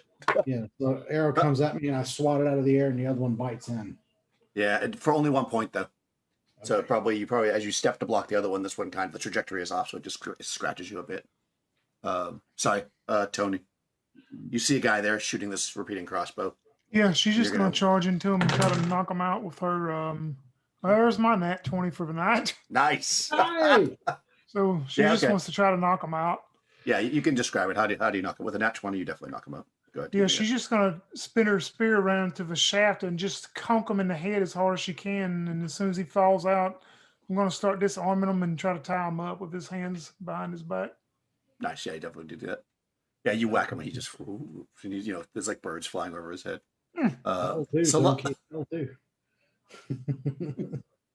So Lachlan, you charge this guy to shield bash, and yeah, he's dead. Yeah, this arrow flies past your head and sinks in the guy's chest. Yeah. So yeah, you can I don't know. Now maybe you have that was basically stealing his kill. So that's not cool. Yes. I was kind of look back and go, "You're worse than Brighild." All right. So going into the next round, what do you want to do, Podesta? I was trying to soften him up. I want to find a guy and do what Brighild did. Nice. Try to knock him out. Okay. You can definitely find somebody. You spent your turn right in there. The second part of your turn, I should say. Australia, what do you want to do?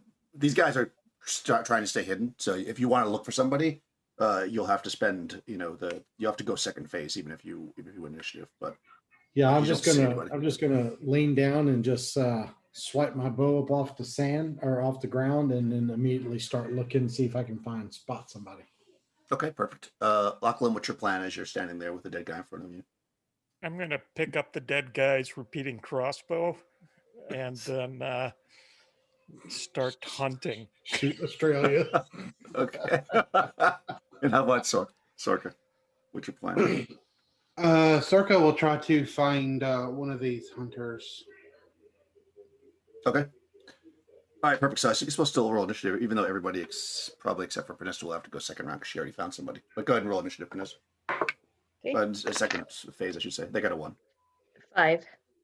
All right, good. So at least you'll be able to take one guy out possibly before before they get to go. Because everybody else is going to go on second phase. So go ahead and make your attack. You see this guy, Okay. hunched behind a tree with the repeating crossbow. Yep, I want you are- to knock him out. Okay. Yeah, I mean, if you hit him, you'll do that because he's. Okay. That hits a.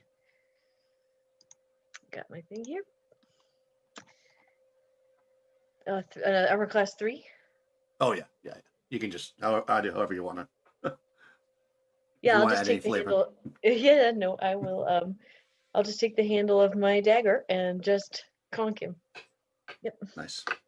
Yeah, he goes How I down. do it. Yep. That's how you do it. Okay, so that guy's dead. These 2 are unconscious. Okay, so they're gonna the other 3 guys. Let me actually just make a quick little morale check here because we get to. You guys seem to be taking them out pretty quickly. I wouldn't be invisible anymore because I did that. Yes. So. Yeah. But yeah.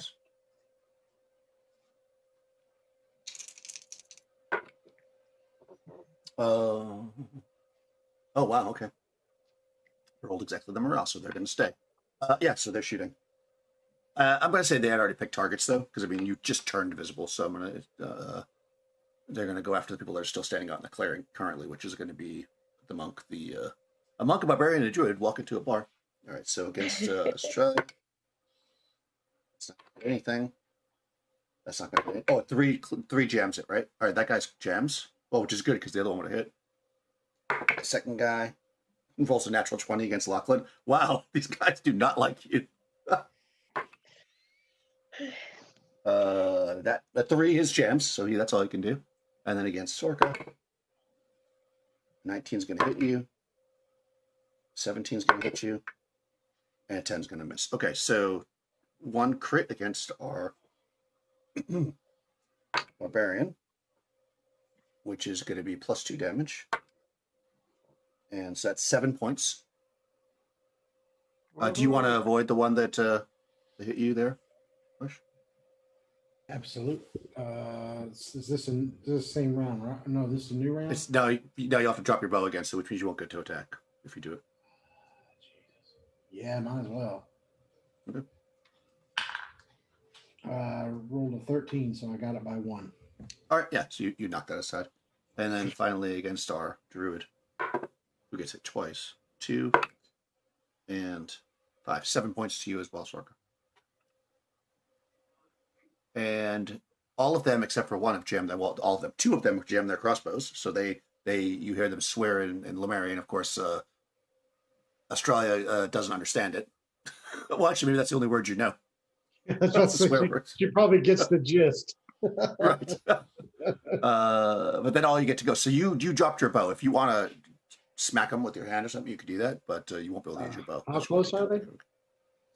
I mean, they're close enough. You went into the woods, you can definitely get to them. Yeah, I mean, because I got my regular movement's 50. So yeah, I'm just going to charge one down. All right, you can do it. You can make a melee attack. Okay. Melee. Okay. So I'm going to run up to the first one, my hands, and take a swing. And that's the 15, which for me is armor class 0. Oh, yeah, it hits. Big time. D6 plus 3 damage. So 3 plus 3 is 6. All right, yeah, you kill him too. So you run up. Just Wow. crunch the side of his head real quick. Yeah. And immediately Feel like- start looking for the next victim. Killing machines. Lachlan, you've got the repeating crossbow, and you see a guy in your sights. I guess you probably could see 2 people if you want to divide the attacks. Then you get 3 shots with it.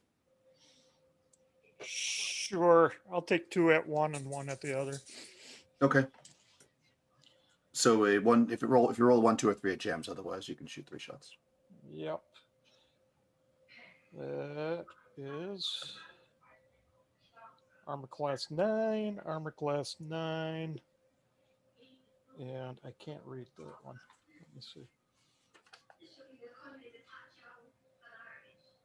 That is armor class 3. That one hits. So give me a d6 damage. 3. All right, yeah. You shoot him in the shoulder. He staggers back. The first one not to instantly die when he's been hit.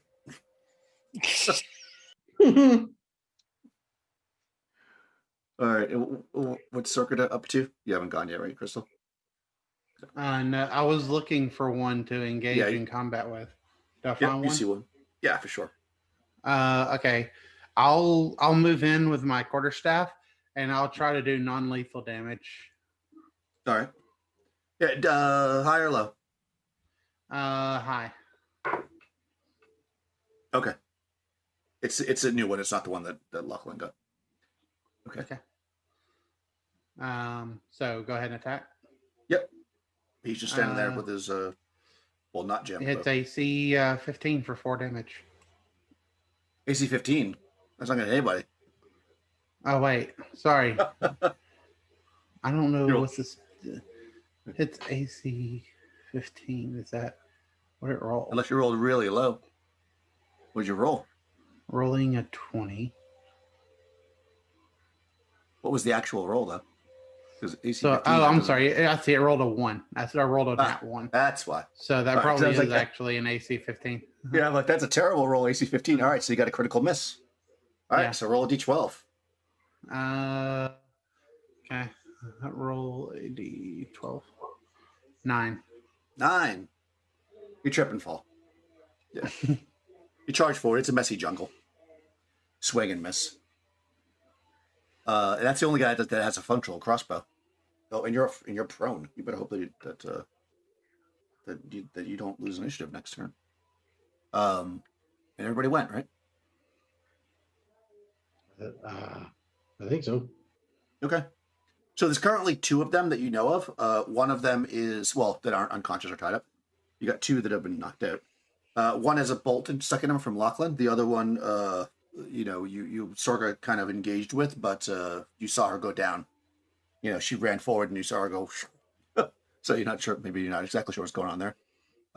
So what's everybody's plan? Panesta. I have an unconscious one, so I will try to find the one that's attacking Zorka. Okay. You can do that. You can see him. You can pretty much see where things are now, so you can get him this round if you win initiative. Brigil, Okay. you've tied yours up last round, right? So you're probably good. What do you Yeah, want to do? she's just gonna drag him on out back into the opening there. You know, just Okay. drag him out back to the area. Then wait for the rest of them. Perfect. How about Australia? With she'll turn with she's going to do melee. She sees Panesta going after the one on Sorka, so she's going to turn to go after the other one. You want to steal Lachlan's kills? Lachlan, what's your plan? That was 3, 6, 7. I'm going to do a firing march on him. Nice. Okay. And Sarka, what's your plan? You're on the ground. Sweep the leg, Daniel. Yeah, I mean, I'm just gonna lay on the ground for now since I'm on the ground. I'll just lay there trying to avoid being shot. What was that part about kind of being lazy? I think I'm just going to take a look. Yeah, exactly. Well, I'm on the ground anyway. Do you want to try to attack from the ground, or are you just gonna? I mean, like, how far away am I? You're like you ran up to him to hit him, so you're basically like, I don't know, a couple feet away. He's like standing over you with a crossbow. Oh, okay. Then yeah, I'll try and knock his crossbow out of my hand with my quarterstaff. Trying to like reach Okay. up with my quarterstaff and like pop his crossbow out. Nice. Disarm. Yeah, that's cool. Okay, so let's roll initiative, Vanessa, and let's see how this goes down. All right. You got a 6. 4. Oh, all right, you're gonna go first. So, melee happens first, and you're meleeing, right? So go ahead and melee the one that's standing over Sorka, I guess. Oh, well, since Sorka's there, let Sorka go first. Yep. Since you're right there, you go ahead, Sorka, and you can make a swing at this guy before Panessa gets there. Okay. That one hits armor class 1. Nice. That'll What was do, the don't you? actual? Well, that definitely. Let's go ahead and do some 7 damage. Yeah, 7 damage. Yeah. Yeah, you definitely knocked the crossbar out of his hand by breaking his arm, and he falls to the ground dead. I You're wasn't like, trying to I'm gonna kill knock him. the I said crossbow. last time. I wanted to do non-lethal if I could. Okay, that's fine. Yeah. So you overswing and you hit him across the head. You try to get the crossbow, but you like hit him in the head instead. He drops the crossbow. So it was effective. He collapses down.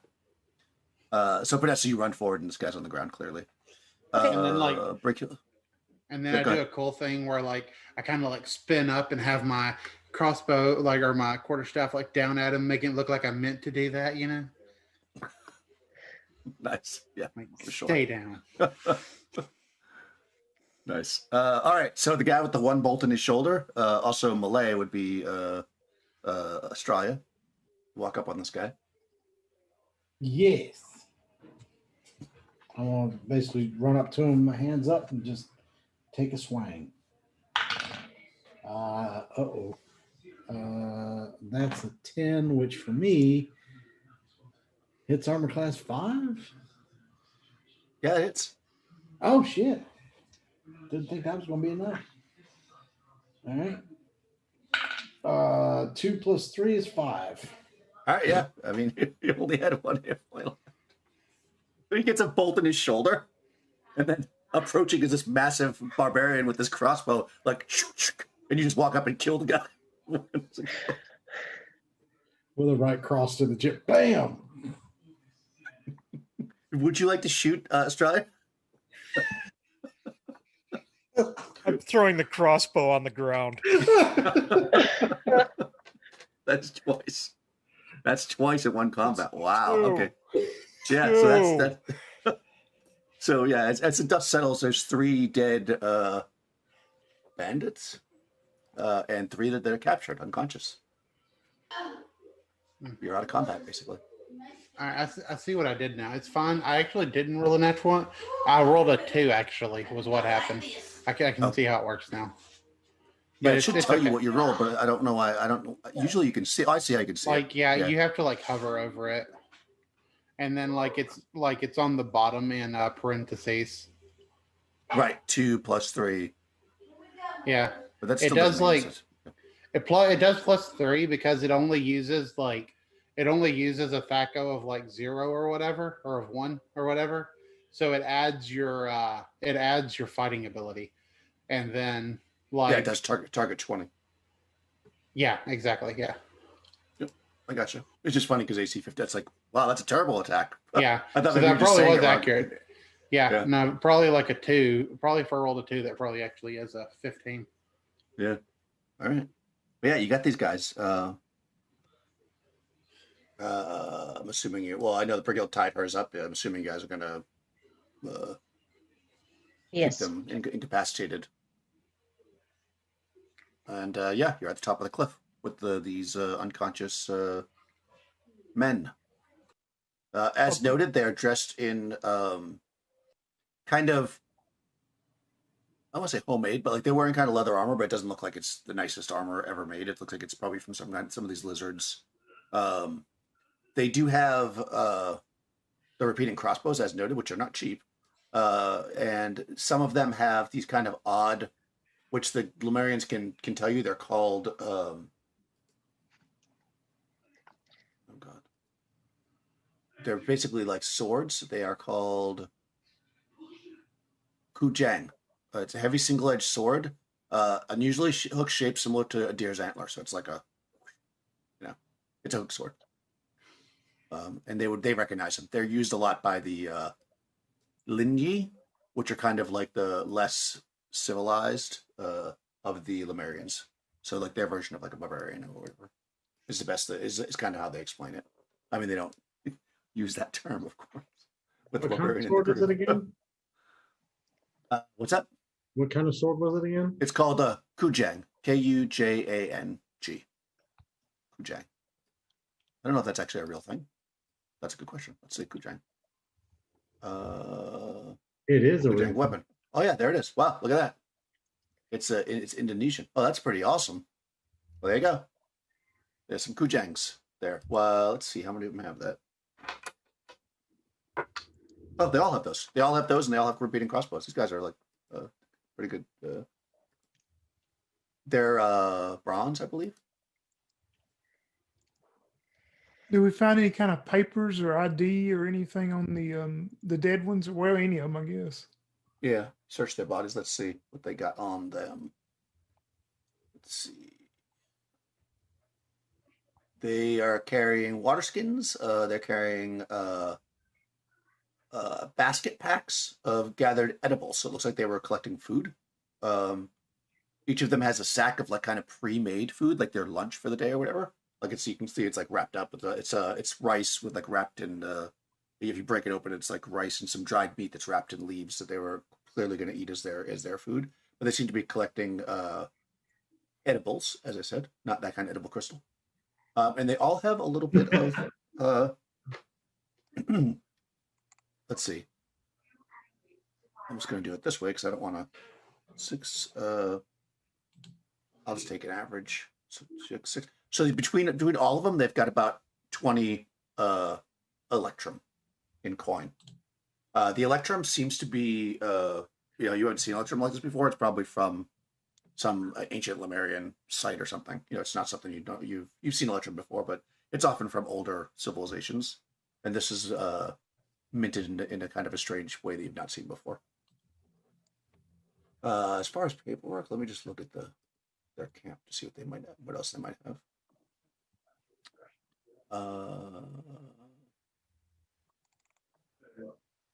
No, they don't really have anything else besides that. They don't have any maps or anything. They seem to know where they were going. And since you have a barbarian with you, you could probably track their path back if you wanted to see where they came from. But they don't really have any kind of like paperwork or maps or anything like that. They're clearly out collecting food, and they wanted to get a little bit more than food, I guess. Yeah, Brickhill would suggest that we wait till at least one of them wakes up to talk to them first before we move on. Absolutely. That was the plan. Excellent. I'm going to All right, spend the well, time picking up all the crossbow bolts. okay. And now we have light. Yes, there's light continuously until you leave the area. All right. You can recover like 6 crossbow bolts total. I mean, they were shooting off the cliff and everything else and into people's bodies. But I would say in total, because they each had one loaded magazine of 9, and they all shot everything but 4. So you're looking at, you could probably reload, let's say, 3 of the crossbows fully, and the rest will be empty, just to make it easy. You can obviously take or not take them if you want. They're heavy, but they're also valuable. And they cost like 100 gold pieces. All right, so this being that it's just shy of 9, you guys want to take our break now before that we can do the interrogation after? Or seems like Sure. a good time, right? Yep, that works.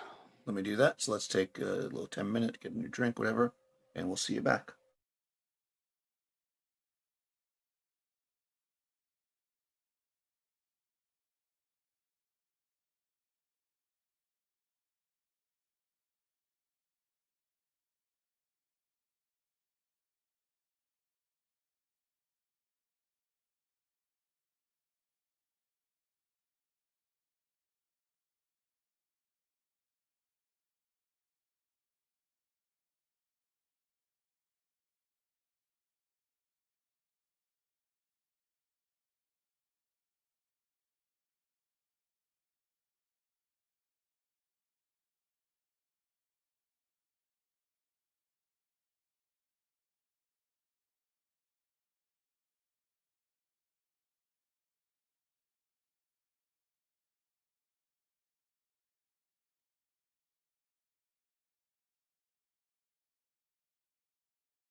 All right, here we go. Back to it. Okay, so you guys have secured the prisoners and taken their weapons, for your own use. The Kujang swords, as they would be. Actually, these Kujang swords are the Lemurian men that are with you, the sailors. They tell you that they're that these Lin Yi clans often consider these to be kind of like a sacred weapon, or like so each person usually has like their own that's like theirs. Uh, and yeah, and they're mostly used here as a tool to cut through brush, but also clearly as a weapon. And you have the repeating crossbows as well, which the Lemurians, they're not that common here, so they're actually surprised. I mean, 6 of them, that's like a lot to have in one space. So that might reinforce the idea that these guys aren't just your average settlers. And when they finally do awake, they kind of we'll say they'll kind of wake up, or you throw water in their face or whatever, and they wake up, and they're kind of sitting there. However, you had them maybe tied to a tree or tied to each other or whatever, and they just kind of look up at you. And you can tell they're quickly looking around, and they see that there's only 3 of them. Maybe they even see the bodies of the other ones. Let me just do a quick see how they are. Oh yeah, no, yeah, okay, yeah. So they're kind of looking at you. You can tell that they look quite frightened. Possibly they're not the types that would normally take prisoners, so they're not sure exactly what happens to prisoners. You might get the vibe of that. So what do you guys want to do?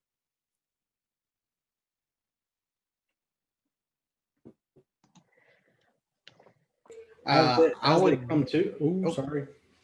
Yes, they've all come to. I was just going to say, as they come to, seeing the frightened look on their face, I would just kind of walk. You said there was 3 of them? Yep. I would just give them all 3 of them like a small hunk of bread and a little bit of water. Not really say anything to them.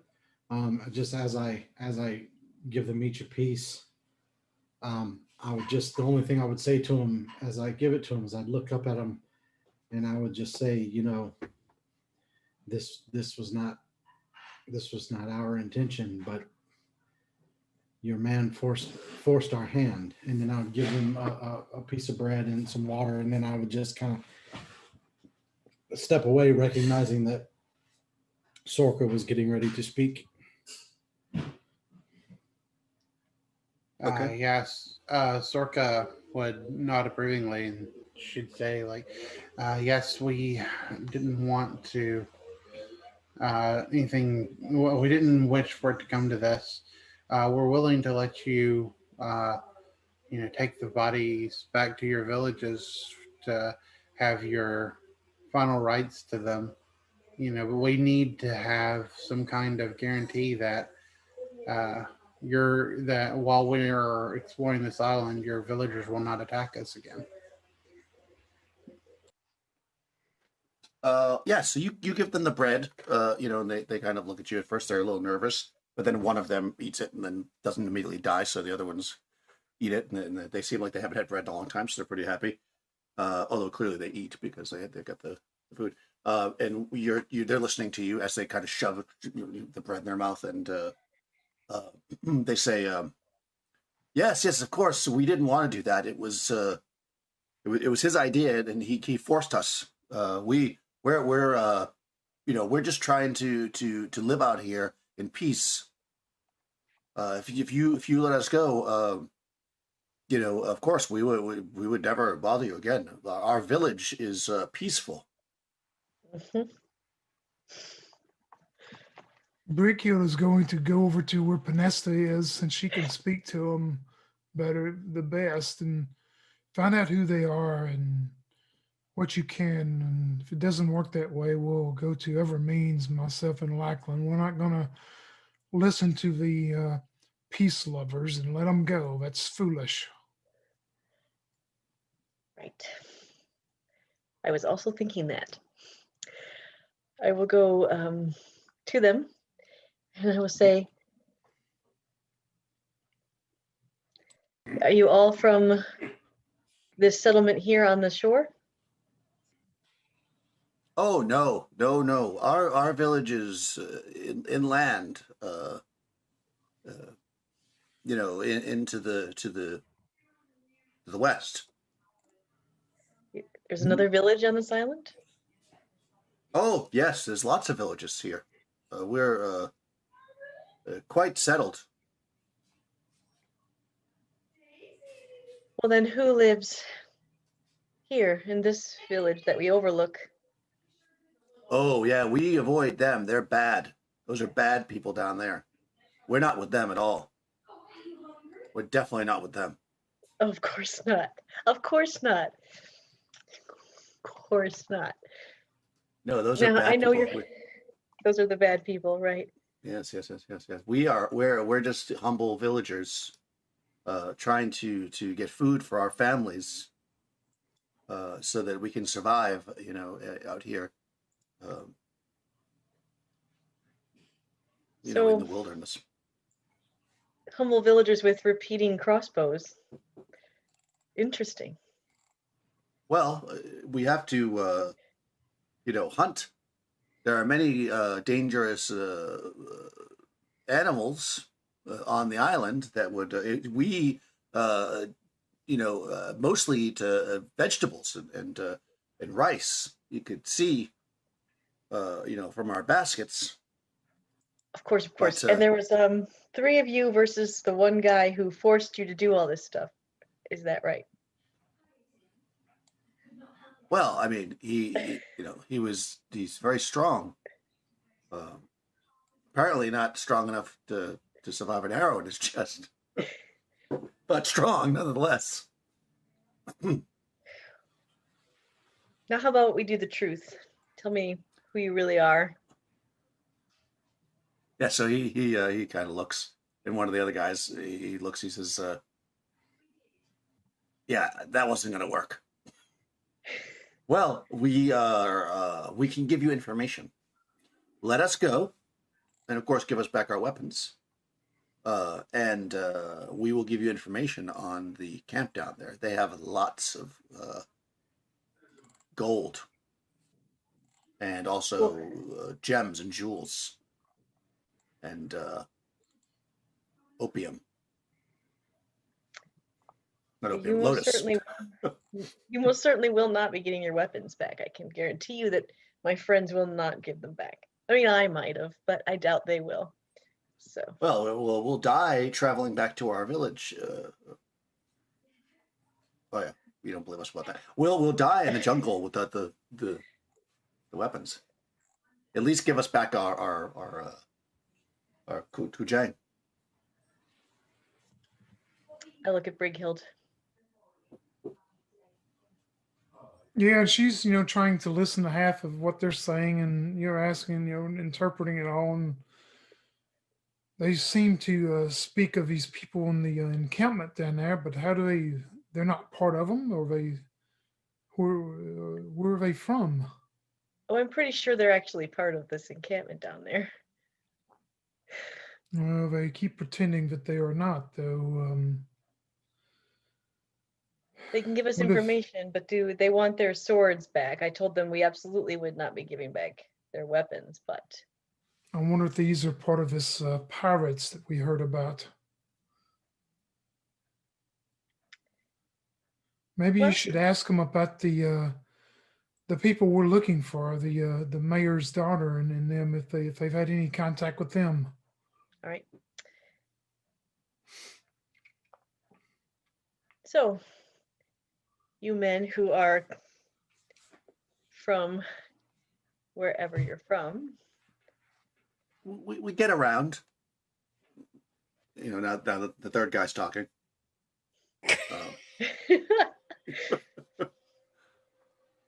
We can be anything you need us to be. What are you here for the treasure? We can tell you about the encampment. yes, tell me about this encampment. Well, you have to guarantee our lives.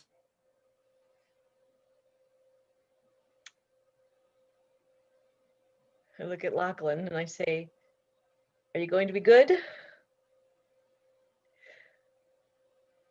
You're asking me? Yes, I mean, if I tell them I'm going to let them go, you're not going to go all barbarian on them, are you? And I guess I should look at you too, Estrella. Yeah, she's the one that killed him. I was gonna say, I Just tried because she got there bashing first. him. I was just trying to protect everyone. I cannot guarantee your lies if you don't give me information. So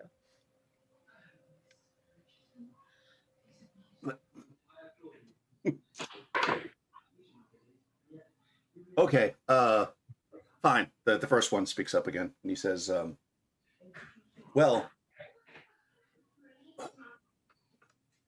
the captain recruited me, anyways, from, and he names an island that you've never heard of. You know, it's one of the smaller islands around. And he says, we have an encampment here, and we, um, you know, when boats happen to have extra things that they don't really need, we take them, like treasure and slaves and animals and drink. okay, But it's not my fault. I mean, you know, why should I not have these things? I deserve them as much as everybody else. And the captain was able to help us get them. you're pirates then. Well, that seems like a very, you know, I'm not sure I approve of that term. Adventurers. Yes, adventurers on the open sea that take things from people through piracy. Say, you're not followers of Rel, are you? Well, no, no, So there no. was, We, sorry. you don't speak this language, but yeah. Yeah, I will turn Yeah. around and tell you guys. Oh what- shit, you're right. I don't. Never mind. Yeah, you don't. You actually don't at all. I think Lachlan understands a little bit, and Yes. Yeah. Yeah. and also Sork does. Brickhill understands a very little bit, and you understand absolutely nothing. Okay, I forgot you guys were speaking another language. I was going to ask you a question about it. I was like, yeah. now it's like, oh yeah, I wouldn't even know to ask that question. Yeah, I mean, I assumed that when you were talking to each other, you were speaking in common, which they don't speak. That's why they didn't actually react until you said something directly to them. So, yes, just to clarify that, they all are, as far as you can tell, they only speak Lemurian. That's cool. That's all they're speaking back and forth. Yeah. I would turn back and look at Brickhild and Lachlan and everybody and say, well, Brickhild, I know that you said that you didn't want to go after the pirates, but it appears that we have done that anyway. Well, they speak. You say they mentioned something about their captain. Is I guess the captain's at the encampment, and maybe ask them if they had run across any temple ruins. Right. These three. I will ask that. I just wanted to let you guys know these are pirates for sure. So you might want to cut off those guys' heads that you killed because we get 20 gold per head, right? That's right. Oh. Yes. I'll go take my axe to them right now. You don't have to. I was. All right, yeah. so if you start doing Well, that, they start talking. These It guys might start help talking really with the fast. conversation. Yeah, we want to know about your captain, and we want to know if you have seen any settlers. If you are responsible for the Oh, yeah. settlers' disappearance. Yeah, they all start talking. They start singing for sure. Yeah. With the head, they Yep. hear the gross sound of bone being separated as the heads are being cut off their companions. They will tell you that there's the encampment down the bottom is the pirate encampment, and that it's you know they get that boat there. It's a it's a junk, which is 70-foot long, 20-foot beam. So it's kind of like for you guys would recognize it's kind of like a cog, except it's dual sailed. It is actually it's not a warship per se, but it does have ballistas, so it is actually capable of fighting on sea, and they have overtaken a few ships. They haven't actually pirated that much, so they're actually kind of surprised that there's already a bounty out on them. He does say though that the captain is friends with a holy man that comes from a temple in the somewhere in the island, but they don't know where it is. The captain spends most of his time on the boat, and that's also where the lockbox is with all the treasure, as far as they know. They only have a small amount of treasure in the. Each of them have a small amount of treasure, you know, their share or whatever that they gamble with. But the captain has a much larger treasure, and if you were to recover that treasure, you know that would make you very rich. So that you should not, you know, need to cut off their heads for the 20 gold. But just to clarify, they said there's a priest that's on this island that comes to visit the captain. That's what I right. was just From about to from ask. somewhere in the center of the island, as far as they can tell. They don't know exactly where because they don't actually talk to him. Usually, the priest shows up in the at the encampment, and then they take him up to the boat using one of the. They say that at the encampment, and you probably can see this from where you are. There's like a rowboat and a couple of canoes that they use for fishing, and they'll use that to bring the priest out to the junk. And usually, when the priest goes out there,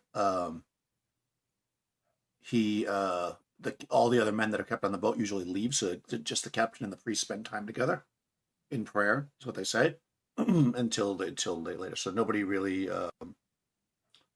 none of them know exactly what the priest and the captain's connection is, except for that they go back and forth. The captain does give them a share of the treasure. The priest to share the treasure, I should say. How strong do they? If we ask them to get Vanessa to ask them how strong they are, how many people down there? Yep. Yep. How many people are in your encampment? There's a little over 3 dozen, including the 6 men that are there. So somewhere around 3 dozen men. But the captain generally stays on the boat with about 10 of them. So the encampment usually has about a couple dozen people, maybe a little bit more. And the settlers, did they say anything about if they've had any encounters with the settlers or? Yep, but I did ask that. Yeah, so I was checking that. They do not know anything about the settlers that you're looking for. They do say there are people on the island, but they're generally well. There's the Monkey Man village, and you're not looking for that. Wait a minute, But Monkey Man village? yeah, what they well, said. that's where the Monkey Men are. Yeah, The Monkey Men. yeah, the Monkey Men. And They're you on. didn't think this was important to mention to us before. Well, they're generally friendly, although it is apparently they hoard treasure. But nobody messes with the Monkey Man village because there's a lot of them. Mm-hmm. And of course they jump around the trees and stuff, and they're pretty dangerous. They're on the other side of the island. But if they're friendly, it might be fun to meet them. I had to make sure just that they are called Monkey Men. But as far as they know about the priest and the temple, is that they just know it's somewhere in the center of the island, somewhat. That's right. They've never been there. The captain might know, but they do not know. Well, can they describe the priest? I mean, like if they describe him to like what he's wearing, would any of us know about maybe what religion that is? Like Estrella or any of them would know? Sure. Let me find a description of the priest.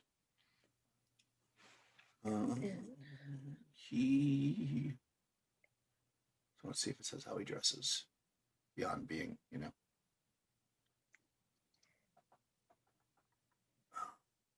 Where are you, priest? Information.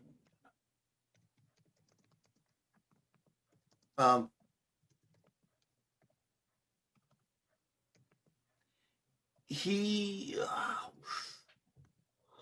is clearly, based on his description, a monk.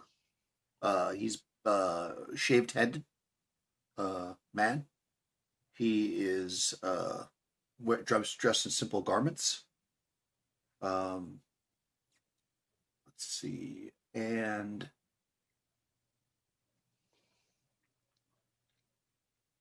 oh, you know what? Yeah, I already said that Estrella hung out with them. Also, I think Sorka went to go see the monks. No, that's not true. You were drawing flowers.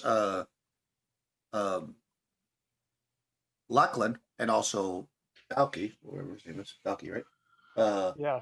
They both hung out with those monks long enough that I will say that you recognize, based on how we described it, that they seem very similar to the, at least in description, to the monks that you saw, the Soen monks. Ah, well, That's interesting. Do they have a set schedule where the priest comes and leaves, and they leave the captain and the priest alone on the boat, or is it just random? They don't know that it's a set schedule. As far as they're concerned, it's random. But I mean, they're pirates. Right. they Well, don't how know often? their own boat is run. Well, they don't. One day is the same as another day to them. They when they get called, they go and pillage, and when they're not called, they drink and gamble. But when you have to fetch the priest, is it during the day? Is it once a week? Is Well, it at night? they don't fetch the priest. The priest just shows Oh, up. okay. Oh, Yeah, sorry if that was unclear. Yeah, when the priest shows up, then they bring the priest to the boat. And when they bring the priest to the boat, then the people on the boat, everybody but the captain, leaves the boat and comes back to the okay. until they're signaled back. There's basically two rowboats. So I mean they'll detail everything. There's two rowboats so that the priest and a man get on the rowboat and they go to the main ship, and then the priest gets off, and then the 10 guys that are there, 5 of them get on that rowboat and 4 get on the other one, and they come back. They go back. All right. Yeah. So they don't know what they talk about or how long. They're usually there though for hours. He says he doesn't stay like overnight, but they're there for a long time. So it comes to the middle of the day. But they don't know if it's any kind of a holiday or it doesn't seem to be with regularity. Although it does seem that after that happens, usually within a few days, they end up going out on a pirating run. Okay. Oh, that's another question is how long have they been in dock or in this time? It has been 3 weeks since they've been out again, since they've been out last time. And they saw the priest last time about a week ago.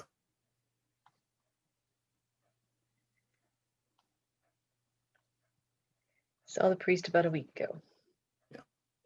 Okay. So they would imagine that at some point soon. I mean, based on what's happened before, they'd probably go out on a run. But they haven't been told to yet.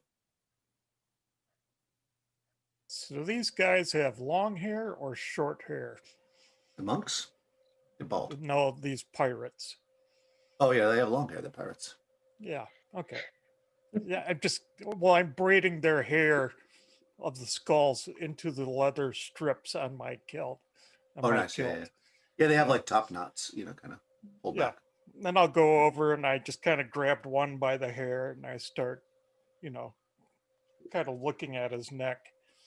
The two guys are with us. Brickyle's going to ask or get Panessa to ask them what their leader back home would do to pirates if they catch them. I mean, do they automatically execute them, or do they? Yeah, I mean there is like a trial system, but if they were found guilty, they would likely be executed. Yes, and of course the Merchants Guild is offering a reward, but the Merchants Guild is not the law. But yeah, if you were caught on shore as a pirate, the sentence would be death. But obviously, they'd have to catch you being a pirate.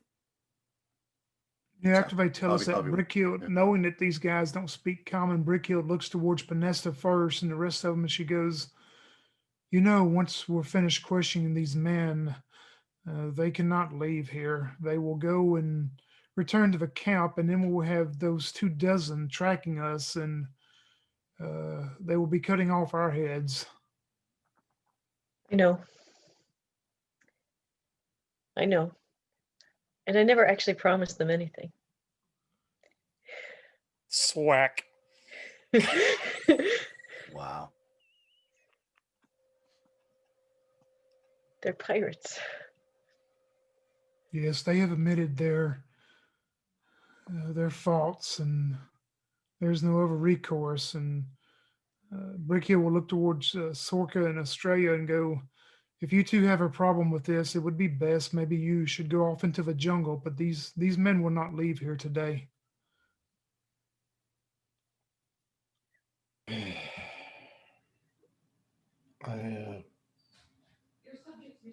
I don't support the act, but I understand. I don't support the act, says the one that murdered everyone. Say what? Nothing. That- Says the priest that yeah, murdered everyone. yeah, exactly. Yeah. I was fighting in defense, though. These are defenseless people, so it's completely different Yeah. for her. So she would grab her bag and says that I would prefer not to take part in. I am not I am not a judge or executioner, and I don't particularly want to take part in the slaughter of an unarmed man. But again, I understand. So she would just kind of grab her bag, and just kind of step off to the side and let you guys do whatever it is that you feel you must. I'll cut the bonds on one of the guys, hand him one of those cajongs, and then shove him in Estrella's direction. Okay, if you do that, he looks and then he starts running into the woods. I'm going to chase him down. All right. Damn Uh, it. I'm gonna whack Lachlan with my You quarterstaff. idiot. All right. Well, just go. Just That's do pretty initiative. funny. Tony. Where'd my die go? Mine's a 1. Oh no. All right. Yeah. I mean, unless I also roll a 1, because you probably have a better dex. Reroll that. Oh, you also rolled a 1. What's your dex? 12. All right. He only has a 9. You can actually get the jump on him. He runs, but you can actually move before him technically. So if you charge him, you could get him. But otherwise, he's going to run to the woods. So Yeah, basically, he I'm gonna runs charge and you him. follow you. Yeah, I'm gonna All right. charge him and whatever, and cut his throat or whatever. All right, go for it. Make an attack. 18 on the die, so that's a negative something armor class. Yeah. Okay. I guess I'd have my spear with me, so I'm gonna spear him. That's 6. Let's see, 4 points. Yeah, that's enough. Yeah, he starts running through the bush, and you're just faster than he is, and you just, he's running, and he like looks down, and he sees the spear tip come through him, and then he kind of like drops his sword on the side, and then falls to the ground dead. And of course, the other two start screaming. They're like begging in their language. No, please, please, we have families. I have four children and a dog. I don't really have a dog. No, 4 children. Please don't murder us. Please, please. And they're kind of like yelling out. What's the rest of the Sorka plan? will take her dagger and go to one of them and just end them quickly, just right through the heart. Okay. No more playing around. I mean, she's gonna do it the most merciful way she can. A heart right through the heart seems merciful. As merciful as she can be. Yeah, you could do that. I mean, he's basically helpless. So you can run him through it. He dies. There's one more, and his eyes are like darting back and forth between Estrella and Pinesta. Sorka will say, like, to the group, whoever wants to do it, like, make it merciful. We can't leave him alive. We just He's can't. like struggling with the bonds. He's trying to get out. He's Okay, Sorka will do it. kicking and I was gonna say Brickheel's just gonna throw her spear from where she's at and spear him. nice. Okay. Yeah, the Yep. spear goes through his neck. And Then he's she's dead. going to walk up towards Lachlan and slap him in the face as hard as she can. Yeah. And then I'm gonna and then as he's recovering from the slap, I'm gonna stomp his foot with my quarterstaff. And then I'm just gonna walk away. Yikes. You guys are mean. My goodness. Yeah, he deserves it. I mean, I'll take it from pigtails, but you. Oh, come at me, bro. Are you sure you want to play this game? I'll wiggle my fingers. No. Well, you carry your own heads then. God. You must chop him off now, Lachlan. You're the one that has the sharpest axe. Yeah, I will. I'll do the All right. butchery. So that was unpleasant. Yeah. Ugh. Australia would just make the comment that there was an old parable about not being the sharpest axe in the tool shed. Are you sure he's got the sharpest axe? Well, in some manner, he does. Nice. All right, yeah. So you finish beheading the pirates, All right. and Sorry. that seems like it was enough time for a possible random encounter. Uh-oh. Let's see. I think it's Tony's turn. Oh man. As the Tony always gods of gets one. judgment descend. Ooh, I had a 5 that time. Oh, all right, yeah. Even with all the smell of blood in the air and the commotion, you seem to so far not be have Now, been spotted by anything. this cliff that we're next to, like, is it like if we walk up to it, we're looking straight down to where the ship and then settlement is, or not? Yeah, pretty much. You're basically okay. if you get to the edge of the cliff, I mean, you can stay where you are. It would be hard for somebody at the settlement to look up and see you.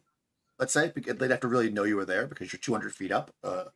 But the cliff goes right to the edge. You're not like directly above them, and you couldn't like drop a penny down and hit them, but you can see for sure. You can see the entire layout and everything.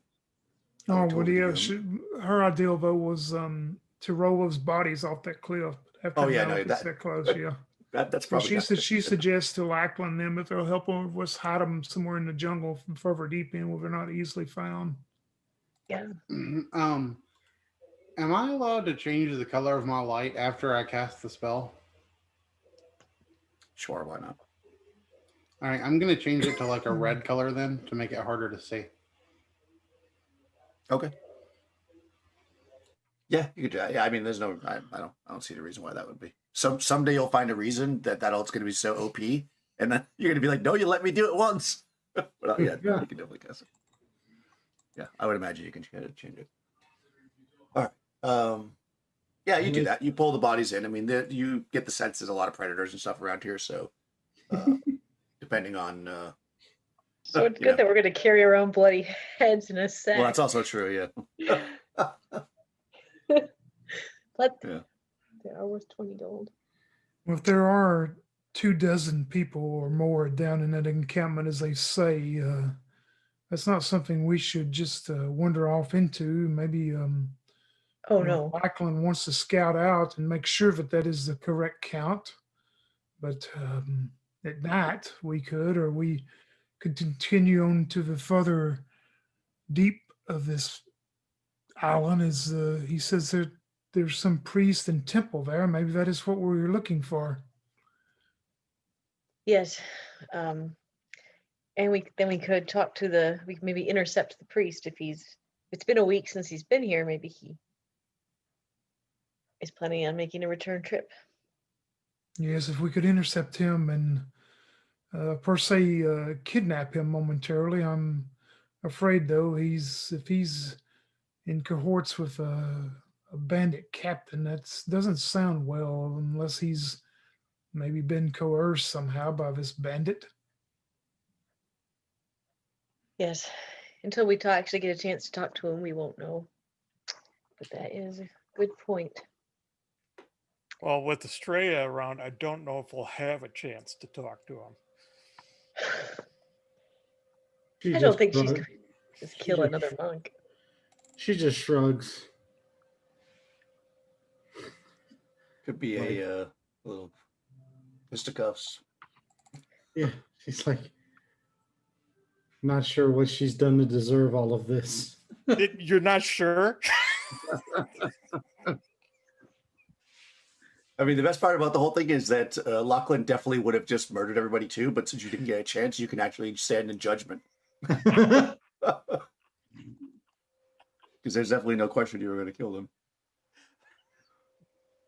Yes, Well- we definitely don't need to just go down to this encampment unless we do want to scout it out for future reference and during the night have Lackland if you want to go and try to get a head count if you mind is still got enough to count on your fingers. I don't know if I can count that high. Well, I'm not sure you can either, but Okay, I can go down. or we can All just ignore this for now and go into the center of the deal and see if we can find this priest and temple.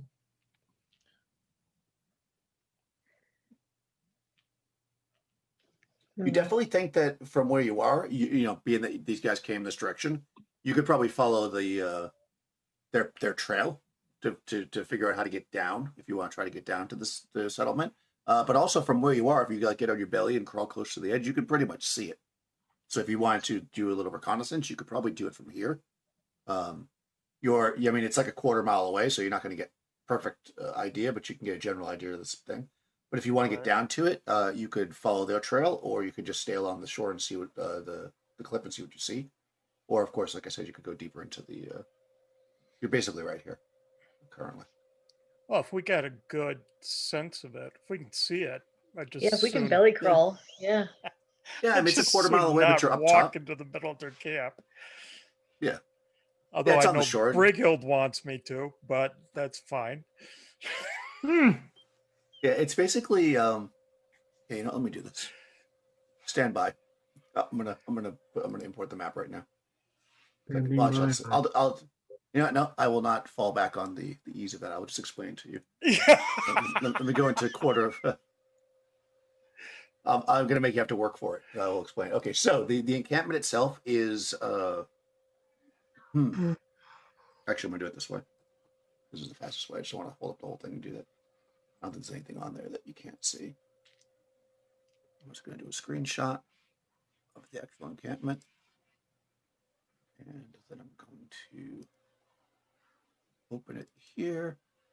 Sorry for anybody watching online. You're not going to be able to see the map right now, but screen. Sure. Okay. Now you should be able to see it, right? So right, you're basically. Can you see my mouse right there? Yes. Yep. Yeah, you're like in that direction. I mean, you're not that close. Clearly, you're far away, but you can. You're looking this way. You can see that this area here is some kind of a like a gate. All along the wall, which, as I've noted, it's about a 10-foot tall 10-foot tall palisades wall. There's like it's like 10-foot tall, but then there's like spikes kind of projecting out. It's not impossible to climb, but it certainly would hinder like a bigger creature for sure. These little areas here, like right there and right there and right there, they're like little little towers that you can stand on to see over the wall. And in fact, you see through the various times we'll say you sit there for a few hours, and I'll roll some water and watch this too. But you see that they look like they take shifts. You know, people come out of the bigger buildings, especially. I think 6 is the one. No, 3. So this right here, this series of buildings right here, you see men come out of here periodically and take shifts to stand on the wall. There's always 2 people here at E2, but these other ones, there's sometimes one person on one of them, sometimes someone on another one, sometimes somebody on another one. You see maybe it varies, but you see anywhere from like 3 to 6 guards at any one point during the short period that you're watching. Let's see what else you might see. This one here, the E5 in the middle, is kind of a bigger building, and you see at one point a lot of people go in there, and then they're in there for a little bit, then they all leave. Nobody goes in and out of E6. That's big. And of course, you see these boats E7 by the shore. They come in and out. You can see people fishing, basically. During the period you're there, I'm going to say that for 3 hours to get all that information. Nobody goes to the junk, but you see the junk right there.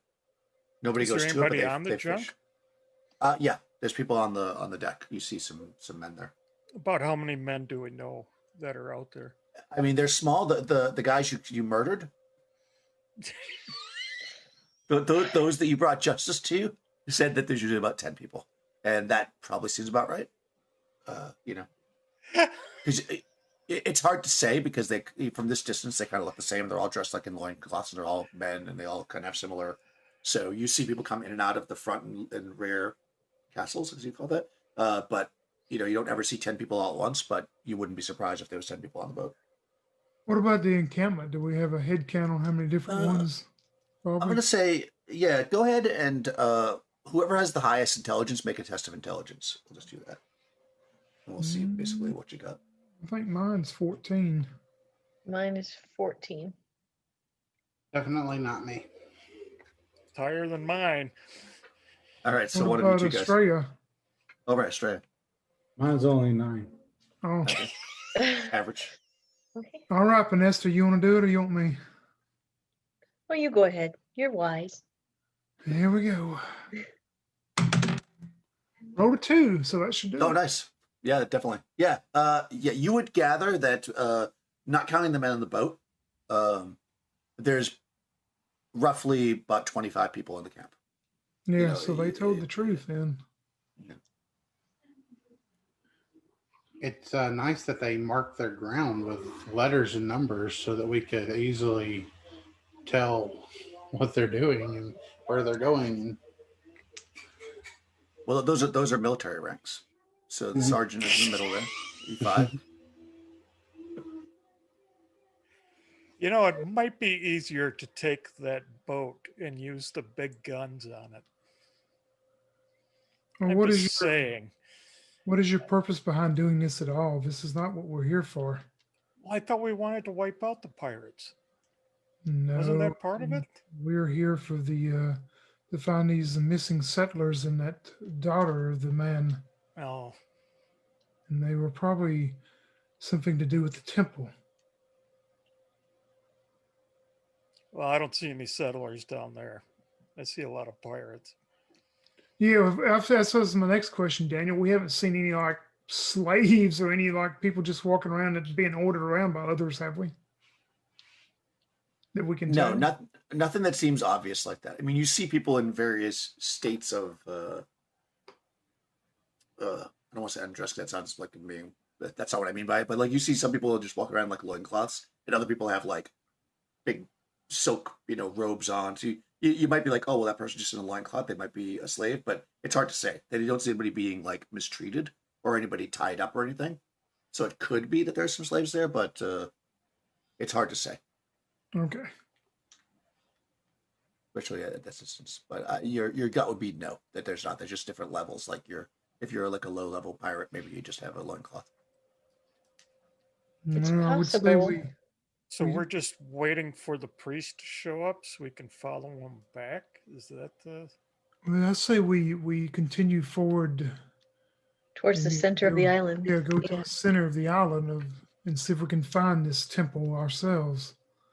It's possible the priest and the temple and the pirates might all be connected, and eventually we might have to come back here. But right now, we don't know that. As far as how connected they are to this feathered crown and legend.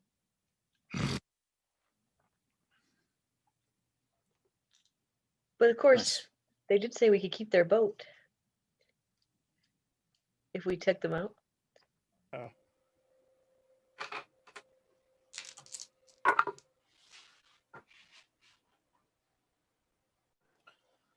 It might be So- useful for us to have a boat at some point. Well, we know they're here. And we know we get 500 gold just for finding the place. So we could go to the center of the island and see where that leads us. Well, you haven't Yeah. done me wrong before, so... I've seen enough death for one day. I say we found the place. That's enough to get the reward. Let us head to the center of the island, which is what we came here for to begin with. And leave these pirates be and report on their location when we get back to the main shore. Fair enough.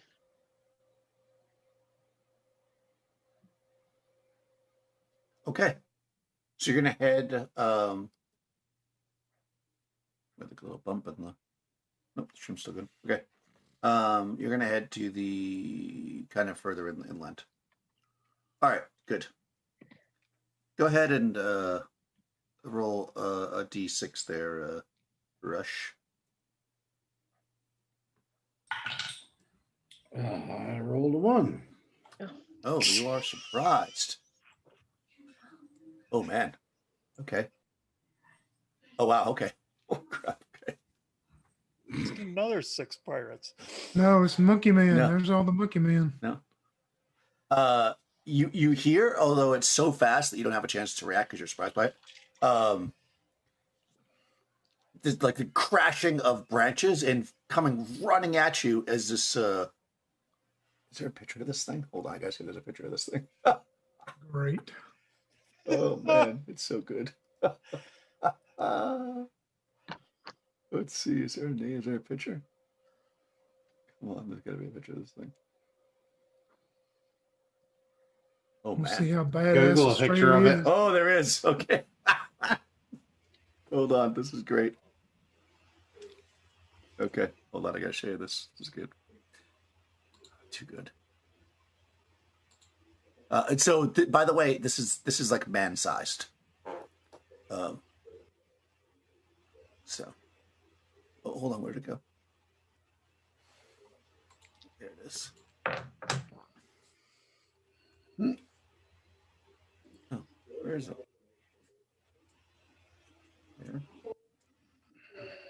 There it is. Okay. Aha. Okay. This bird. That's a big ass parrot. Yeah. Okay. This thing comes running out like a maniac at you. I'll have to roll randomly to see who it attacks. Yeah, it's a 6 foot high. They sport small primitive wings. So they're like they're running really fast. With its big claws. It's covered in bright plumage of brilliant green, blue, red, and yellow. It's actually quite pretty. And it's just running at you like a maniac, and it's going to actually attack you because it's hunting. You said they. Is there more than one? Well, you are surprised. So yes, there's 2. Okay. There are a total of 2. So let me get back to my screen here so we can engage. So you're surprised as they attack you. So they're going to come at you. There are 5 of you. So I'm just going to roll a d6 and to see who they go after. One of them is going after number 5, which is Sorka. Wow, so you're like a target. And the other one's going after Lachlan.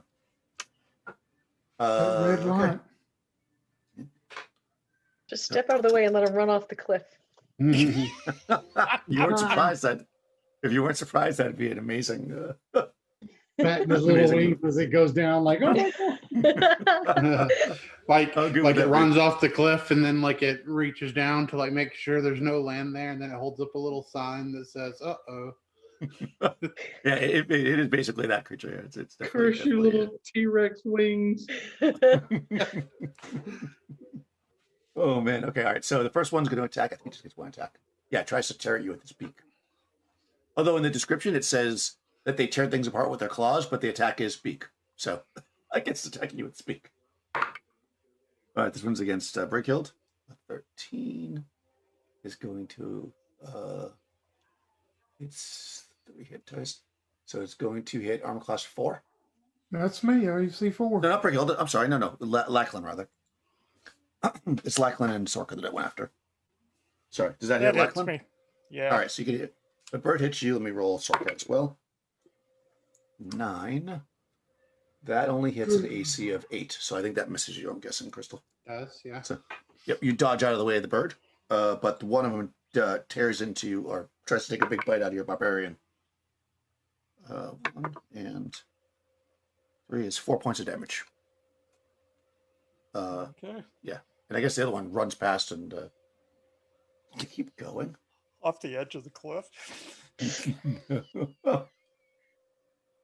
Oh, I see. It gets the claws only if it rolls a high enough score. Okay, I got you.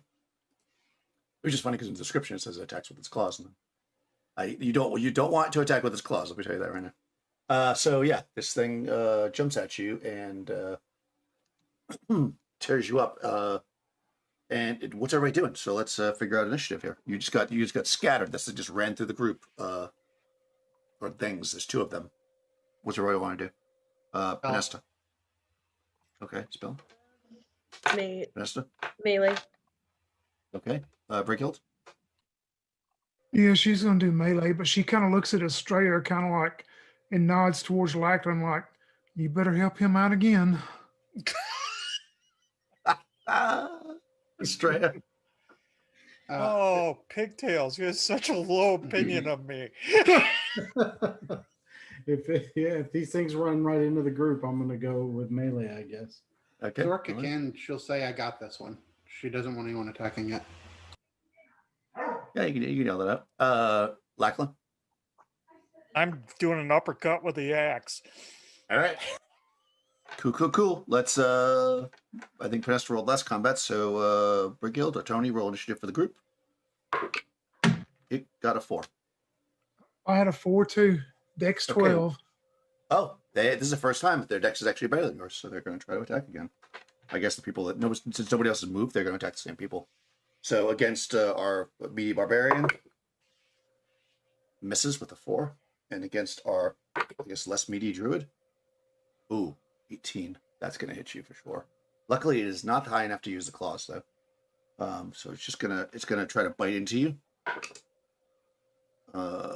2 and 2, so 4 points. We're doing that the concentration dealio. So you need to roll 3d6 plus 4, because that was the damage, and under your, well, I guess wisdom is your spellcasting stat. Yeah. Or druid, right? Yeah. Okay. Yeah, so 3d6 plus 4, score under your wisdom, equal to or under. That'll be 10, and my wisdom is 16, so I managed to keep my spell. Perfect. Excellent. And now we are rolling into the round. So melee happens first. So Panesta? You're doing melee, right? Yeah. If I heard Sorcha yell that, though, I would probably wait. Okay. Brighild? No, she ignores what Sorka says, seeing this bird attack her, and just charges straight into this bird when it's on Sorka. Okay, go for it. Armor class 2. That hits. Let's see, 2, 3, 4 damage. Okay, nice. It's still up, but it is injured. Estrella?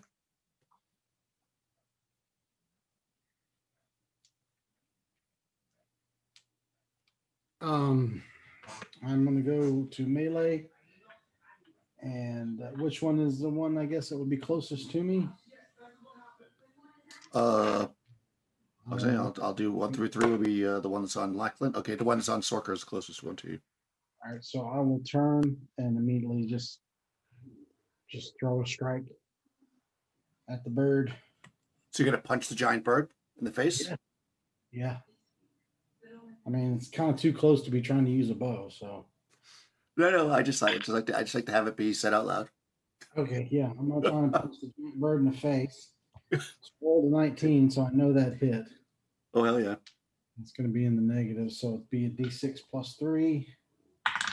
So that's gonna be 7 points of damage. All right, you punch this thing in the face, and it like cracks its beak, and it like staggers back, but somehow it's still standing. Lachlan, there's a big bird on you, and there's also the one that they're best attacking. I critically fail. Oh no! All right, let's get the crit chart out. Now, don't you? Yeah, roll a d12. Yes. 11. Oh my god! And you're a fighter. Hit Yes. ally. Complete blunder results in closest melee. Well, everybody else moved away from you to attack this other bird, so there's really nobody near you. Yes. So we'll use the next one down. Trip fall. Okay, so you drop to the ground. Okay. Like you go to uppercut and like the mud or whatever under you. You're on your back. Or maybe the bird knocked you over. Nobody really saw it. You can kind of Yes. Oh man. Okay. Anyway, so, I'm picking myself up out of the mud, right? right. Exactly. Either way, you're on your ass. Okay. I think Sorka spell. Sorka is upset that 2 of her allies are freaking murderers that won't listen to her. So the bird who's not injured, she's going to move over to, and she's going to cast befriend animals onto it. On the one on Lachlan? Okay. Yeah. Cool. Because obviously the one that's been attacked now is, it's hurt. It's, now it needs to be put out of its misery. Its beak is cracked. It's probably not going to survive. So the one that's on Lachlan, she'll move to, and she'll cast befriend animals. Okay. How does that work? Does it get a saving throw? Let's see. It can be 1 HD of animal per cast per CA of level, which is 5 for me. Okay. And they get a saving throw, and if it's aggressive, it gets a +2. Okay, so save +2 because it's definitely aggressive. It's a saving throw versus sorcery. Okay. Well, I don't think it's going to make it even with the +2 because it only rolled a 4. Okay, so they're mesmerized by the sorcerer, followed. Okay, yeah. So its skit kind of stops and does the thing that birds do. It's like it kind of looks at you. And I'll kind of like bring my hand to like pet its, beak a bit, and I'll just kind of shush it. Okay. Okay, those make saving throws will either wander away or attack the guy who make the saving throw. Okay. Okay, so yeah, it's gonna follow you, at least for now, anyways. As we described before. So yeah, this one goes down. Well, down in the sense. Next round of combat though. What's Pernesta want to do? Well, you never did anything. You could have, I guess, acted at the second phase of that if you want to do something. Well, I see everyone else attack this bird. Can I attack the bird? Yeah, of course. Melee it with my sword? Sure. It's basically pretty hurt. Yeah, and she's got the other one, so. No, not with the 7. Okay. Yeah, probably not. I don't know. You guys are getting a pretty high level, so that could hit something. Its AC is, I think, 6. AC Okay. 6. Yeah, I think so. Yeah, right. Doesn't hit. Okay. No, close, but even with the +2, it still only hits AC 7, so. Okay. Yep. All right, next round. What do you want to do, Podesta? Well, I will try to melee this thing again. Well, I guess these 3 aren't captured anymore. They're dead. Somebody cut their heads off. You guys have to keep track of how many pirate heads you have. All right. So I guess I should. 6 of them, right? 6 pirate heads. Mhm. Right. That's not terrible at all. Is it melee? You said okay. How about break killed? You Yep, got same thing. 2 of these things. melee. One seems to be okay. The one Yeah, that's the one injured. seems- Yeah, I figured. How about our monk? Who somehow had your name through the whole session until just now. Yeah, Australian. Australia. Yep. So yeah, these things came out and attacked her. She's gonna try and finish the bird off. Okay. Lachlan, you've also got. Actually, the one in front of you is the one that, and you're on your ass. But the one that was there over you now seems to be calmed down by your druid friend. Well, if it's calm, I'm not doing anything. I'm All just right, going to you want- kind of full defense. Okay. Get up and be in a defensive posture. Okay, perfect. Go ahead and roll initiative there, Tony. As the one that's hurt, obviously 5. still going to fight. All right, you guys are going to go first. Podesta, I mean, it only has 1 hit point, Okay. so unless you roll terribly. All right. Yeah. No, that I rolled a 14, so that would definitely hit it. Yeah, this thing's very injured. It's kind of staggering. You just like finish it off. The other one is still up, of course, and seems to be calmed. It's nervous clearly because there's a dead. It's possibly its mate is dead on the ground there. Oh, now I feel bad. Tastes like chicken. I'm Just gonna saying. use my. This time it is chicken. I'm gonna use my. I'm going to use my natural identifications to kind of study this thing for a second. Okay. I want to see, is it like, one thing I want to know, is it cannibalistic? Will it eat its own? Oh. I mean, I think most animals will, so I would say yes. Not all animals, but most will if they have to.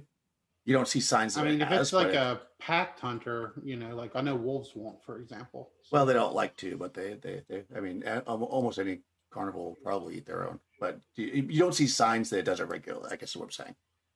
I mean, I wouldn't say, I won't say it wouldn't do it, but it's not something it does normally, no. Not from what you can Okay. tell. Like, can I tell? It's it says I definitely a can tell if carnivore. it's a carnivore. Oh, yeah, Okay. 100%.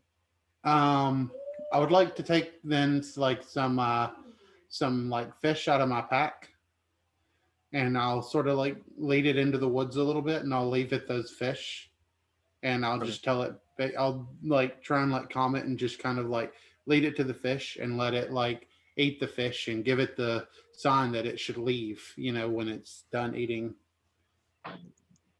Okay. I'm not. I mean, I Yeah. can't really communicate with it, but Yeah. that's what I'll do. I'll try my best to like let it know with my druidish ways. Yeah, I mean, if you give it some food and then you like you give some to it and it eats it, and then you throw some into the woods if it like runs after it, and it's not gonna it'll eat. I mean, it'll probably come back to you if you hang around, but if you were to leave, it probably would not be able to find you again. I think based on the spell, because it will follow you around, but it's not like it won't chase you down if you leave it. And then so, yeah. and then Sorka will just start kind of walking towards where she thinks the temple will be. She's just not even going to address the group.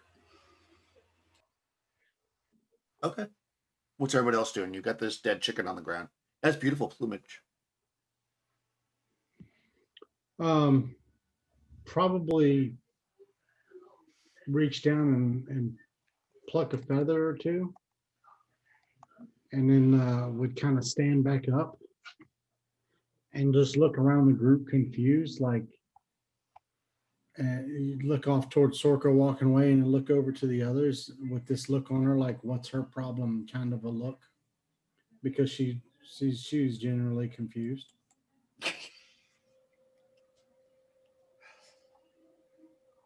I think whatever that lizard creature did to her has affected her somewhat also. But the approach she's taking in this wild out here that we're not used to is going to get her killed. Was I not supposed to defend us against the giant bird? I mean, I know I'm a painter and a baker. I'm not a mind reader. I don't know what I'm supposed to do here. She just sticks the feather in her pack and then looks over at everybody else and is like, is everyone else okay? You do what you should think you should do. You make your own decisions, and if there's a repercussion later, it can be discussed, but you do what you should to protect yourself or any of us that you feel like you should. Don't ask questions about it. Well, I still have a couple of crossbow bolts sticking out of me, so Well, it looks like you've been walling around in the mud like a hog back home. yes. And a couple of bolts, and I'll just point to my shoulder again. Well, what time of day is it at this point? Okay, so you were there. You traveled. Let me just do a quick thing here. So you would have it took you. I mean, you left in the morning. That took 3 hours. So that would have put you around 10 o'clock. Takes another 3, 4, 5. Then you waited there for 3 hours. It's probably about 3 to 4 in the afternoon. So it's getting close to the end of the day.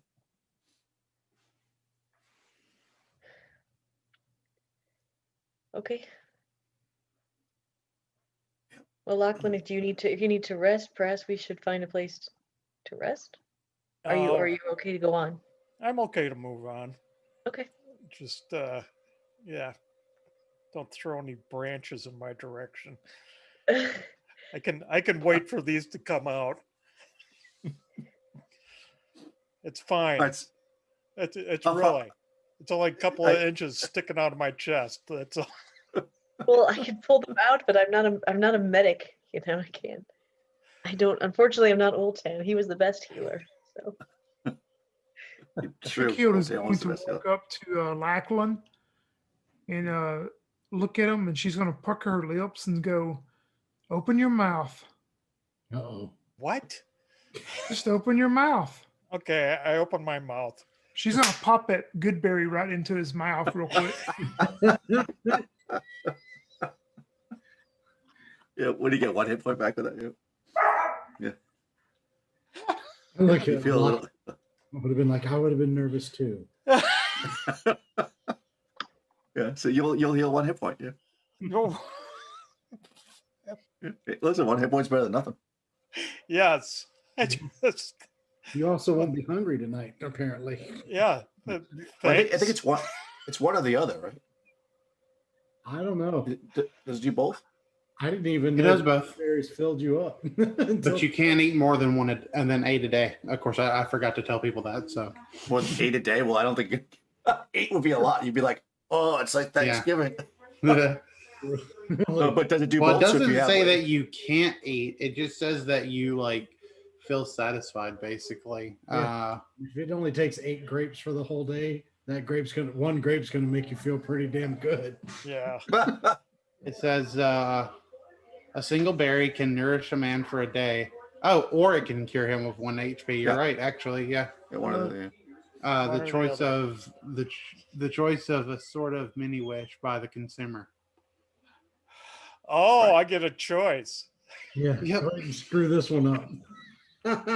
Well, I mean, well, you could choose if you want. I mean, I would just assume that you were thinking about being healed, so it probably would just have automatically Yes. done that. But yeah, I don't think. Hey, can I have another so I can actually get a hit point back now? No. By the way, After you there's a reverse of the spell called Bad Berry. That in and of itself is cool.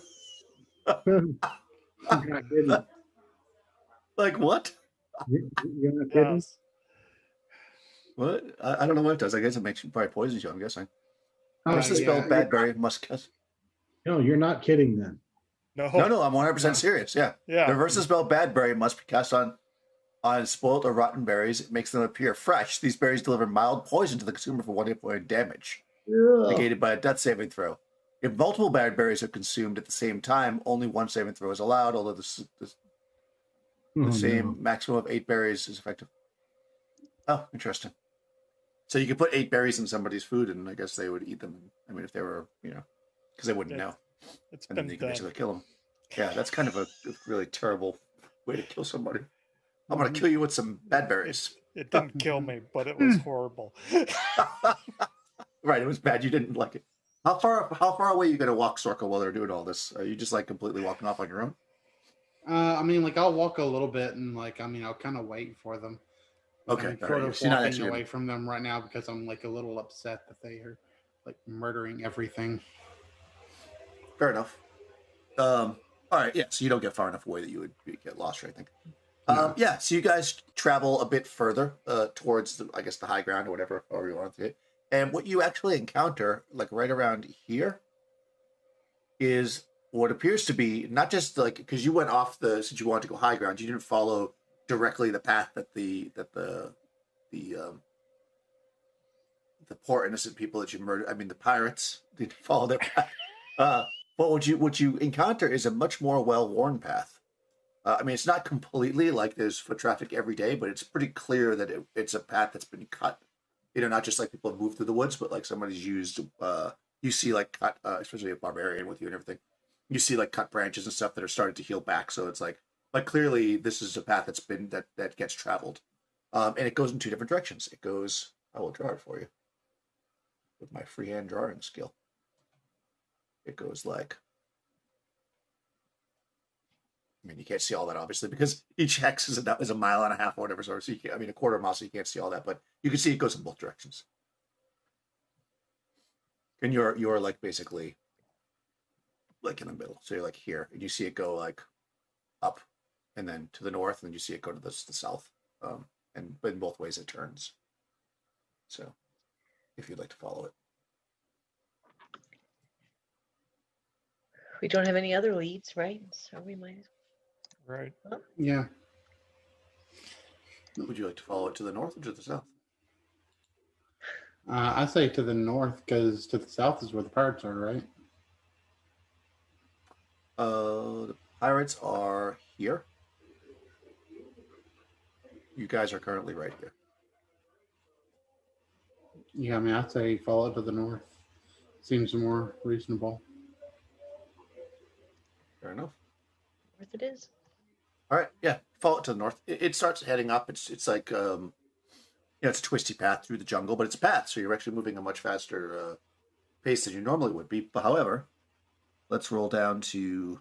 I think we're on Mike's turn. Mike, roll a d6 to see if Anything exciting happens.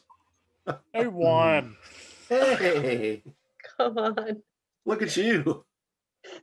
Rolling a 1. Aren't I Oh, Mr. Excitement tonight? yes, you are. Okay. Let's see. Oh my god. Okay. Roll a d6 to see if you're surprised. Oh. Oh, That's a you're not? 3. Okay.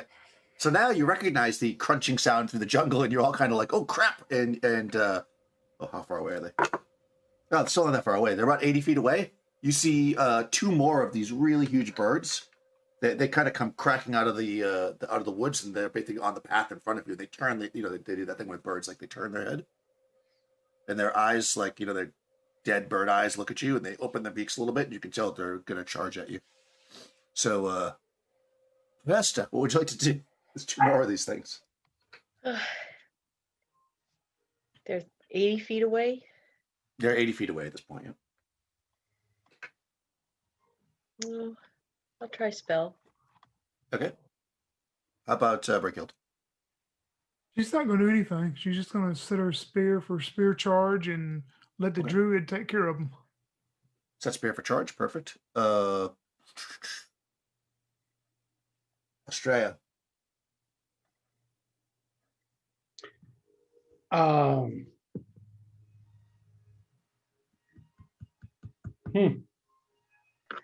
She's going to, you said 80 feet? They're about 80 feet away, yeah. I mean, you don't have a tape measure or anything, but roughly. Yeah, I'm just going to look at my. Just mess with it.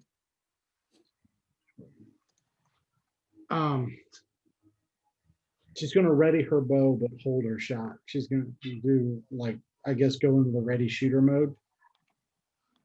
Or can I do that? Well, ready shooter happens before combat. You would have already shot. You would have had to have called it before.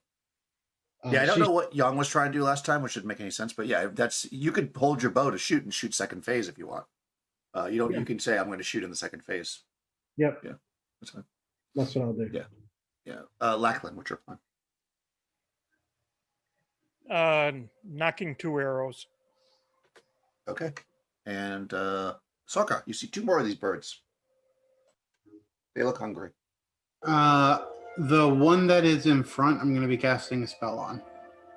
Okay. And let's roll initiative. It's Rush, right? D6. I guess. Oh, they got a 1, so they're not so quick. So did I. Oh, what's your dex? 17. All right, you're gonna go first. So yeah, it looks like these things are about to run at you, but they are not moving yet. You guys get to jump on them. So no, melee happens first, but obviously you can't melee because they're not there yet. So that would then mean missile. So do you want to hold your shot, or do you want to shoot? I'm going to hold mine. Okay. How about Lachlan? I'm holding 2. Okay. All right, and then we go to magic. So that's Vanessa, you were going to magic, right? I am going to magic. I'm going to paralyze one of them. Okay. They get a sorcery save. Okay. Nope, that's definitely a fail. All right. One of them is frozen. Do you want me to randomly choose? I guess I probably should, since Krista already said we're going to choose target, and you guys would not know. So, Exactly. Okay, so 1 through 3 will be the one on the front. 4 through 6 will be the one back. Okay. And then your spell goes off, Krista. What are you doing? I'm going to sorry, be Sorka. Sorka's going to be casting light to try and blind the creature. It gets a sorcery saving throw. Okay. And if it fails, it still has a -2 penalty on all of its attack rolls. Nice. Failed to save with the 3. Okay, yeah. So you I blind mean, the one in the if it front. succeeds, sorry. So if it fails, it's actually wait, hold on. If it fails a saving throw, the target will be partially blind. So it's partially blind. Yeah. So yeah, she's trying to blind the one in the front, hoping that that'll throw off the attack of these 2, and maybe they'll back off. So yeah, if it fails, it's partially blind. Okay, yeah, it does. It fails. So you could see that it actually looks a bit confused. The one in the back is frozen by a Podesta spell. I'm going to roll morale for this thing before it charges forward because it's partially blind at this point. Oh, that just pissed it off. So it charges forward into the group. Since we didn't talk marching orders, I'm just going to make it random food attacks because everybody's kind of spread out, I guess. It's going after Breakhild, which is actually perfect because Breakhild has a spear set for charge. So your spear attack happens first. Weapon class 3. All right. Yeah, for sure. A natural 1. Oh, no. Oh, Breakhild. Man. she was depending Breakhild. on the druid. She was depending on Sorka to save the day, and it didn't happen. It just pissed it off. Go ahead and roll a d12 to see what happens here. That is a 10. 10. Trip fall. Okay, yeah. So I guess it hit your spear so hard that you fall backwards. And of course, it's attacking you. And of course, it has your -4 to AC because you're on your back now. That's not ideal. Oh my god! It rolled a crit. Oh no! Oh, That could not be worse. Just thematically, I mean, it doesn't actually matter, but thematically, it could not be worse. Like you're like, all right, I'll hold the spear. I won't try to kill the thing, and then it comes charging at you and piles you over. Let's see. It's a monster crit. Rolled a 1 though, so it's only +1 damage. And let's roll its damage. Oh, but it rolled a 20, which means it's also going to hold on, I'll do that in a second. So 3 and 1 is 4. All so right. 5 points. 5 points for the first one because it's a crit, so it got a +1. And then if it hits with a natural 19 or 20, it will automatically rake you with the claws, doing an additional d6 +1. Oh, 6. 7. Oh, So, okay. yeah. So it bites into you, and then it with its claws. Because it got a natural 20, so even though it was partially blinded, it was still fine. It's now the second phase. Does anybody with the missile weapon want to try to shoot this thing that it was holding off? yes. It's on top of Breakhill. Yes. I will launch 2 at it. All right. Oh my gosh, that's a 1. Oh no! What are you guys doing? That's my second 1 tonight. Oh my god! Actually, That's I this die has been very bad to you guys because it's rolled a lot of 20s and no ones. Go ahead and roll a d12. Oh my gosh. 8. Next time I'm going after both of them. Drop weapon. So you spin around and well, I don't know, whatever. Maybe your arrow drops or something. You spin around what do you call it? Well, you drop the weapon, so you drop your bowstring stab. So you drop the bow somehow. You go to shoot 2 arrows quickly, and somehow you drop the bow. Like your hands are wet from the mud, whatever. So since you dropped your weapon on the first attack, I guess you don't get the second attack. So that sucks. Maybe you drop your quiver. You go to grab an arrow, and the quiver falls down. That makes more sense, right? Well, you wouldn't be able to shoot the 2 shots. Okay, there, Estrella. I can shoot your arrow. So we're on the second round now, right? It's still the first round. We're in the second phase though, because you held your action, right? Oh, I thought we Is that went another round. well? Okay. I mean, we could do another round, but since you said you were holding to see what happens, you I didn't get thought to we attack. really had gone to round 2. So Nope, that not means yet. that's only 1 shot then. So That's correct. I will shoot 1 shot, and I will miss with the 2. Okay, now we're in next round, so you'll get 2 attacks this round. I think that Mike's character is a specialist in the bow. That's why he always gets 2. Gotcha. Okay, so next round. What's the plan? Pinesta. This thing's on. One of them is paralyzed, of course. I don't know. You don't have to maintain concentration, right? So it's just like it's a bird, so it's like 6, yeah. 6 can be 6 turns. So Yeah, it's not going anywhere. What would you like to do? There's one that's kind of on top of Brickhill, ripped into tearing Breakhill. at it. I'm gonna Yeah. melee it. Okay, Yeah, Brickhill, no. you are currently prone with a bird right above you. Yeah, she's gonna jump up and try to spear it. Okay. Estrella, what is your plan? I'm going to try and shoot 2 arrows at it. Nice. Lachlan? I'm going to rush up and axe. Okay, fair enough. And how about Sorka?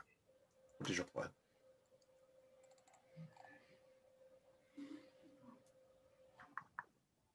Yeah, I mean, I don't really have a choice at this point. I'll quarterstaff. Okay, you're gonna be light. Okay, perfect. All right, so go ahead and roll initiative there, Rush. You got a 2. I got a 5 that time. All right. Malay, actually, I'll have Brickle go first because it's right on top of you. Mhm. Do you want to get up first, like first phase, and then attack it, Tony, or do you want to attack it from the ground? I'll take it from the ground. Okay, so it'll probably be like -2 because you're on the ground using a spear. That will be an attack roll of 0 then, because I rolled a Oh. 2 on the die. Oh my god. Boy. Yeah, I don't think that's gonna hit. There's a chance, but I don't. Oh man, Podesta.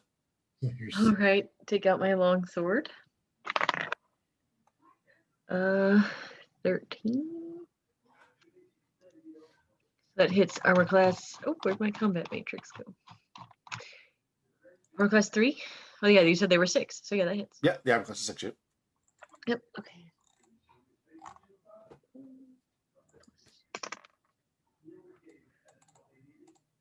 Oh, 5 points of damage. Nice. It's still alive, but hurt. Malay would also be Lachlan. Well, actually, you're charging, so let me have Sorka go first. She's right there.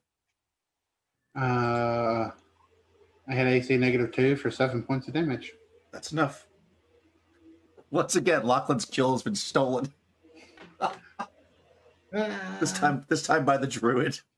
Lachlan runs forward with the axe, and Sorka's like, "Wow!" and the thing falls over dead. I don't think I've killed anything yet. You just keep running back and forth with your axe. Every time you get close to something, it dies. Ever since I've hooked up with Brighild, I've just The party's probably losing faith in the fact that you can kill things. Yeah, it had 7 hit points left, so that's enough. You smack it across the head, and it kind of, its eyes kind of, they're already like glowing from the spell. It just falls over dead. Brickield is going to stand up and walk up towards Sorka and look down on her, and she's going to go, "You see what happens when we do things the way you want to do? It almost gets one of us killed." And turns around and walks off. When she turns around and walks off, Sorka just kind of like mocks her. We might want to get going because this other one's not going to stay paralyzed forever. Yep. If you're gonna just leave it there, it'll eventually be free, right? Would you say 6 turns or is it 6 rounds? Yeah, 6 turns. All right, that's an hour. Yeah, so you get time. But Oh, are if you chewing say on that, forever. Panesta, I'm going to look at Lachlan and go, "This one's yours. Chop off its head."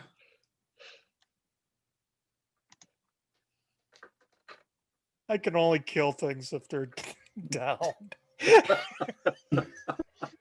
You only kill tied up, helpless things. Yes. Here we go. Okay, I'll hack off its head. All right, yeah, you could do it. It takes longer than it should. No, I'm just kidding. It's 3 whacks You- instead of 1. You go to chop off its head, but someone else chops it off before you can. Right. Estrella drop kicks it. Yeah. Exactly. Karate chops it off. Yeah, you take the bird out.